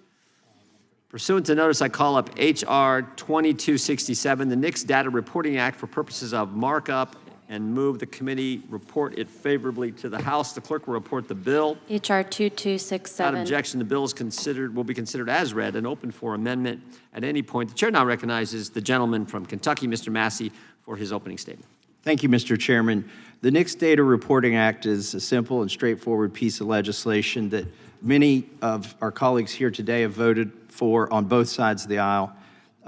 It simply requires the Attorney General to submit to Congress a report that includes the demographic data that they already collect when they do the background check. They collect this data on 4473s, such as race. And, you know, when in sales, they say when you've got to sell, quit selling. And so I don't want to oversell this, because this is the identical language that we've all voted on before, but it did pass as an amendment to a bill introduced by Mr. Nadler. These were the golden days when we worked in bipartisan fashion, and I offered an amendment, and we got this done on and that bill actually passed the floor of the House. So it was a Democrat bill. You all incorporated my amendment, and it passed the floor of the House. Then, last Congress, this committee also unanimously reported this bill out, and hopefully we can advance it out of this committee now. Let me tell you what the bill does, or the concern that we have, and what I'm trying to address. And Mr. Ivey spoke to this last Congress. He shared the concern. It was actually our late colleague, Ms. Jackson Lee, who also shared this concern with me and spoke for this bill. Here's the concern. When you undergo a NICS background check, if you have a name and or birthday that's similar to somebody who's been convicted of a crime, a disqualifying crime for firearms ownership, you could be falsely denied. Now, this happens, we understand, but we estimate that it happens 3 times more frequently for blacks and twice as frequently for Hispanics, because within ethnic and racial groups, you share first names and surnames as well. And there is a large population of blacks that is incarcerated or has committed crimes and have been convicted, and because they share these names. And by the way, probably, I'll say this from my side of the aisle, over-incarcerated. And so it's not fair. It's built into the system and it needs to be fixed, but to fix something, we need to see the data. And that's what this would do. This would require publishing the data so that we can all look at it and see what happens. Because once you're denied, your options for owning a firearm are to go to somebody else, not through a background check. It's the only way you can do it. If on appeal you don't succeed, and if on first appeal you don't succeed, you have to hire lawyers, it becomes expensive, and you may be deprived of your Second Amendment rights simply because you had a surname and a first name that were similar to somebody who was incarcerated or had been convicted. So hopefully, hope to get this passed out of here without much debate or discussion. I want you to note that in the bill, it asks for the ATF to report sex and gender. Now, this isn't because I've gone woke. It's because the ATF used to ask for sex and then they changed it to gender, or vice versa on the form. And so we need to know that data. There were some conservative groups who were concerned that I'm asking for sex and gender for some liberal reasons, but maybe I just took a reason away for you all to vote for it. But the reality is, on the form, it changed from sex to gender or gender to sex, and we need to collect that information. Also, we're not asking for more information to be collected on the Form 4473 when you undergo a background check. We're just asking for them to report the data that they already collect, and we're not asking for personally identifiable information. This is not to create a registry. We just want to know to what degree this is a problem. And so with that, I urge my colleagues to support this bill, and I yield back. Gentleman yields back. The chair now recognizes the ranking member, Mr. Raskin, for an opening statement. Thank you, Mr. Chairman. To prove to my friend that bipartisanship is not dead and the spirit of common ground, common sense legislation still works, I will support the NICS Data Reporting Act and recommend that we all support it. I do have this question after your interesting preface to filing it, Mr. Massey. Do you think the Attorney General will even be allowed to write the report that you're talking about? Will she be allowed to publish it? Given the war on so-called DEI and race and gender discussion and description, because, I've got constituents who are being fired for reasons like this. I had one constituent, her job was to assemble patient pools for drug cancer tests, and one sentence in her job description said, and to do outreach to diverse constituencies in order to make sure that there was a cross-section of patients being tested, and she was fired as a DEI employee. So those words are radioactive now in the administration, and I'm just wondering, what the practical effect will be. And you seem to gesture at this a little bit. You hastened to assure everybody you hadn't gone woke, but you still thought it was important for us to get this information. I don't think that we should ever be afraid of information or facts or data. Despite the full-blown war that is taking place against facts and data at the National Weather Service, at NOAA, at the NIH, and throughout at the EPA, the Department of Agriculture, throughout the government. So I'm asking with all seriousness whether you think the Attorney General would even comply with what it is you're asking them to do. And I don't know if it's appropriate in my opening statement to be able to yield to you, but I would yield to you. No, it's not. The gentleman is recognized for an opening statement. Okay. So therefore, but I agree with it. I think that the political perils of the gentleman from Kentucky's amendment demonstrate what a serious situation we're in America right now, where it seems like certain words have become forbidden or illegal. The Associated Press was banned from certain parts of the White House because they dared to call the Gulf of Mexico the Gulf of Mexico. And there's some other real bad words out there now under the Trump-Musk regime, including equity and diversity, and I think women, gender. But I have some constituents, Mr. Chairman, who are in the military service in Germany, and they were sent a memo, which I actually showed in this committee, saying that the school libraries for the kids of military families would be closed for 7 to 10 days in order to make sure that the books and the learning materials in the libraries conform to the new executive order against equity ideology. I thought the Declaration of Independence was equity ideology. I thought that was the whole premise of American democracy, that all of us are created equal. But in any event, that seems to be a basis now for purging books from the library in complete violation of the First Amendment, a special insult to the people who are serving us all over the world. So in any event, I just have that question. I hope at some point Mr. Massey will be able to answer it, because he's moved perilously close to committing a thought crime under the new Trump administration simply by asking the question of what the racial effects and the gender effects are of particular legislation. Having said that, I'm happy to support it, and I hope all our colleagues will. Without objection, the gentleman yields back. Without objection, all other opening statements be included in the record. Chair now recognizes the gentleman from Kentucky to offer an amendment in the nature of a substitute.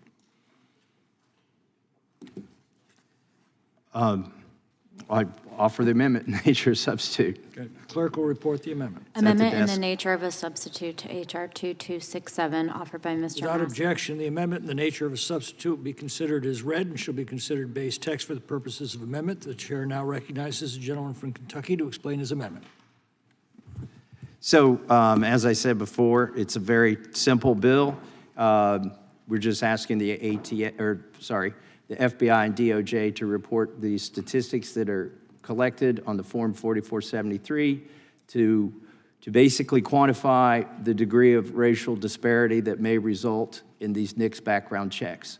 And that's as simple as it is. It's passed before, it's passed here unanimously, twice out of this committee, passed on the floor once. I urge support for it. And to answer Mr. Raskin's question in his opening statement, we always have a problem with the administration, whether it's Republican or Democrat, getting them to respond to Congress. And if they do, I expect this administration to follow the law.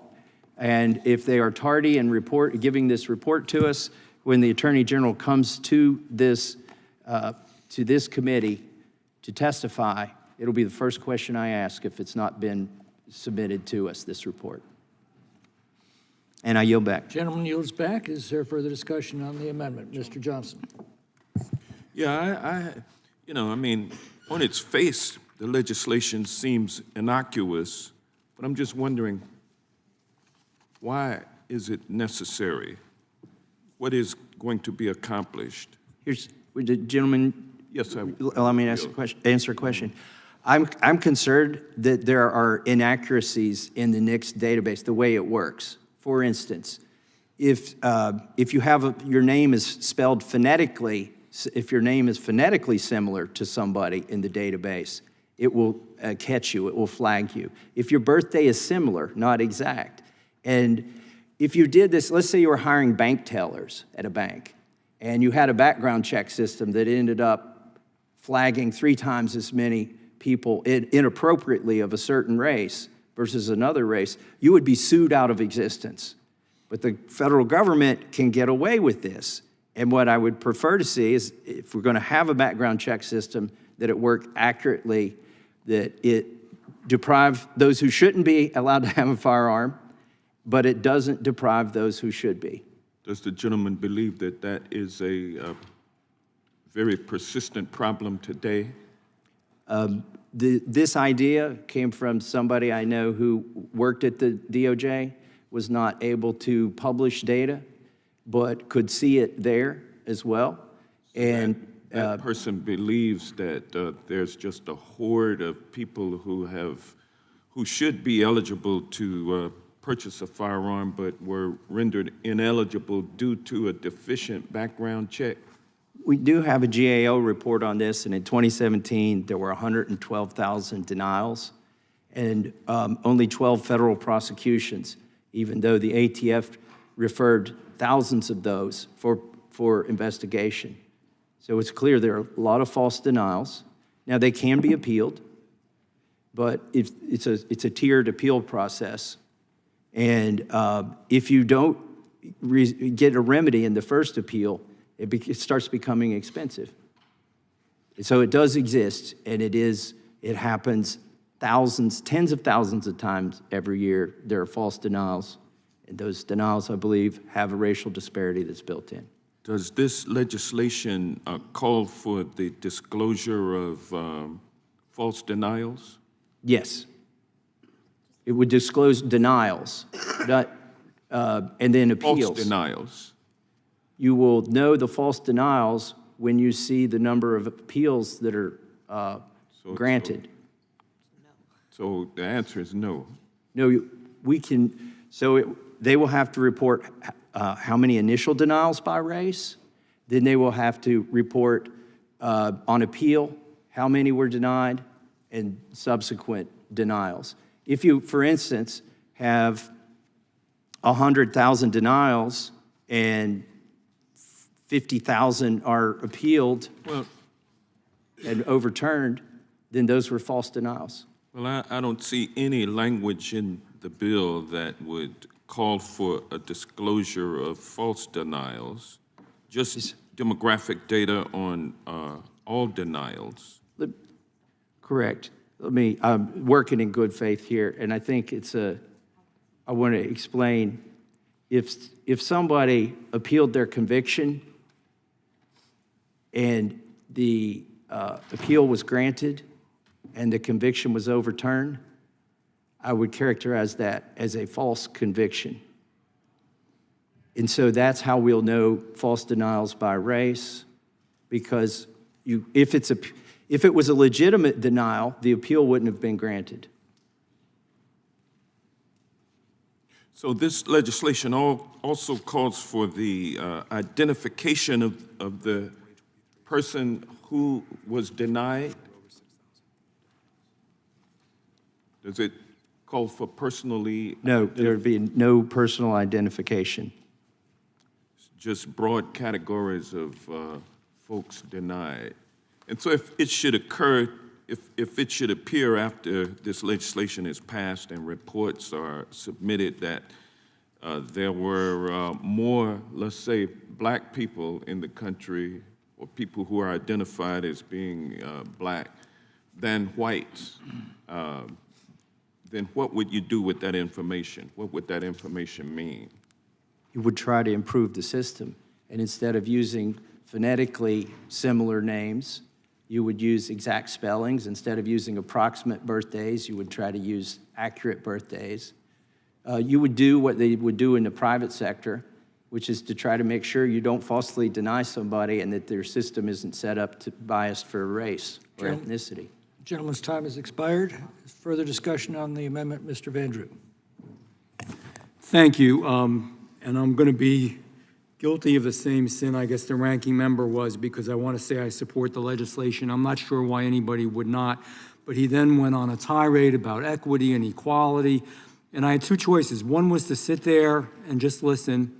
I don't want the few people that happen to be watching this still, to think that means that we agree or we don't have an answer. So to answer Mr. Raskin, the ranking member, there is a difference between equity and equality.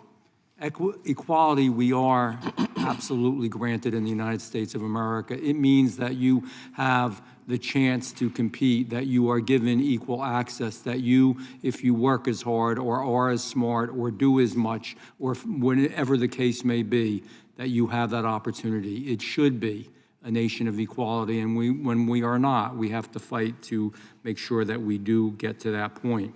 Equity means you get the same result. regardless of what you have, what you do, you're just going to always get the same result. That isn't life. That isn't the way it works. And what's happened is, especially in government and in education, and even spread to the private sector as well, every department, every agency, every division was hiring not always based on the best, the brightest, the most focused and talented, but on this artificial construct, this mechanism that we had to have all different kinds of balance. And not even sure what the balance meant. You know, I'm going to tell a story. I'm not making this up. You're not going to believe it, but a nurse and a midwife in my state, in the state of New Jersey, this is a state law, let me be clear, it's not a federal law, contacted my office, and they sent over a form that's given to parents with a newborn. This is a newborn. The baby's just born. For anybody that has children, you can relate to this. Your baby's born, you're there, husband and wife, whatever the case may be, and that baby's born. They ask if the baby is transgender. They ask if the baby is lesbian, LGBTQ+, heterosexual, and questions along those lines that are in depth. A little baby, you can't, they're trying to be so woke and so perfect. I couldn't believe that they asked those questions of parents when they have a newborn, and it wasn't for the parents, it was for the newborn baby. How do you know that with a newborn baby? This is crazy stuff. This all gets classified under crazy and too extreme. And American people don't like it and they don't believe it. So there are a small percentage of people that think that we want to completely restructure America in this way. It doesn't make sense. And that doesn't mean that we should do anything harmful to people that are different. It doesn't mean that these people don't have a right to succeed as well. It simply means that we all compete together, and then you let the chips fall where they may, that the best rises to the top, regardless of race or color or creed. We had it in our transportation, we had it in the EPA, we had it in, like I said, every division, agency, department. I mean, it was unbelievable. And guess what, folks? It costs billions upon billions of dollars to do that. Billions that don't go for better education, billions that don't go for more schools, billions that don't go to help veterans, billions that don't go to help senior citizens on nonsense. It doesn't make sense. And that's what I want to say back to the ranking member. It's not a desire to take freedom away. It's just a desire to return to some level of normal. That's all it is. With that, I yield back. Gentleman yields back to further discussion. Gentlelady from Wyoming is recognized. Thank you. I yield my time to the gentleman from Kentucky, Mr. Massey. I thank the gentlelady from Wyoming. In response to the gentleman from Georgia's question, how prevalent it is, there were 22,615 appeals challenging a NICS denial with the FBI. This was in 2023. Of those appeals, 6,263 resulted in a denial being overturned. And so it's happened at least 6,263 times in a year. And the way, when we go look at the initial denials, and then you look at the ones that were overturned, and you go in and separate that by race, if you find out that there were more denials overturned for people within a certain race, then we can infer things from that. And the first denial, 93% of denials are dropped because you do a paperwork check, and then they find out it was a false denial, which results in, there's no lawyers involved. But if that first paperwork check doesn't fix it for you, and by the way, some people may just walk away and not exercise their Second Amendment on that first denial, but another 2% are dropped at the regional offices. They just do an additional check.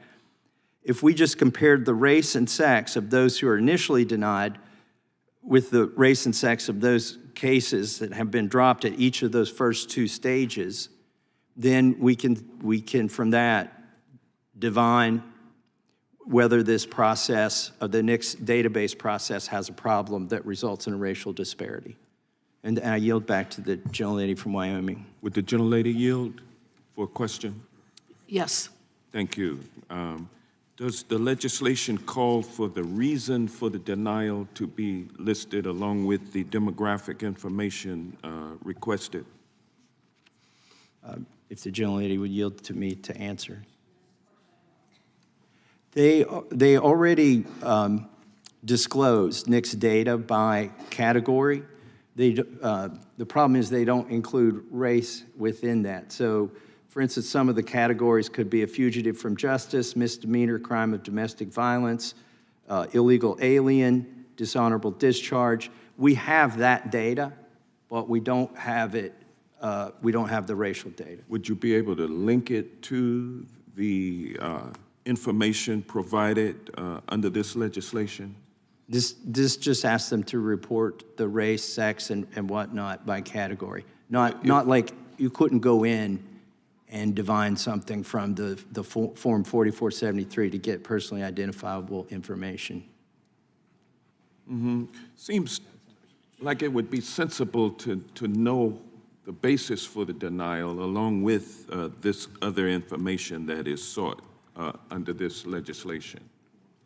Yeah, we can, getting a report from them is the first part. We could work with them to get that report with the FBI.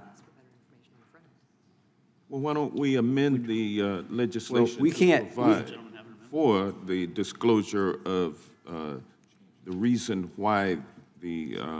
I'm open to your amendment. And I'd certainly support that amendment.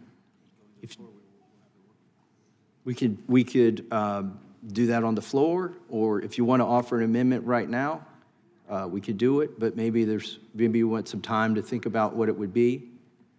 Okay, well, I'd love to work with you as Okay. this legislation proceeds to the floor. There would be nothing more disappointing to me than to get this bill passed, get the president to sign it, and then to get a report that doesn't give us the information that we need.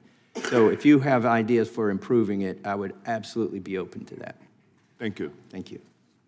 And I yield back to gentlelady from Wyoming. Thank you. I yield back. Gentlelady yields back. Is there further discussion? Gentleman from Texas, I recognize. I'm just going to speak very briefly in support of my friend from Kentucky's bill. I think it is important. I'm glad there's bipartisan support for it. I would note, similar to my friend from New Jersey, the extraordinary difference in what is attempted to being done here, contra the ranking member's assertion. This is focused on ensuring that the power of government is not being used against its citizenry for, in this case, reasons that would be inappropriate. And I think that's a real core distinction. We can have our debates about DEI all day long, but debates about what the executive orders about the president, what we're doing on DEI, I agree with the president's executive orders. That's trying to pare back discriminatory practice, in our view. But all this is doing is simply saying where the power of the government is at its zenith to be used against the people, to deny them a fundamental right that is enshrined in the Constitution, that we ought to be mindful of how it's being used, collect the data, again, follow the truth wherever it may lead. Let's get the facts. I support the bill. I yield back. Gentleman yields back. Is there further discussion? Seeing none, the question is on the adoption of the amendment in the nature of a substitute. This will be followed immediately by a vote on reporting the bill. Those in favor say aye. Those opposed say no. The opinion of the chair is the ayes have it, and the amendment in the nature of a substitute is adopted. The question is on favorably reporting the bill as amended. Those in favor say aye. Aye. Those opposed say no. The ayes have it, and the bill is ordered to be reported favorably to the House. Members will have 2 days to submit views. Without objection, the bill be reported as a single amendment in the nature of a substitute, incorporating all adopted amendments, and staff is authorized to make technical and conforming changes. Chair understands that votes are about to be called on the floor, and therefore the committee will stand in recess.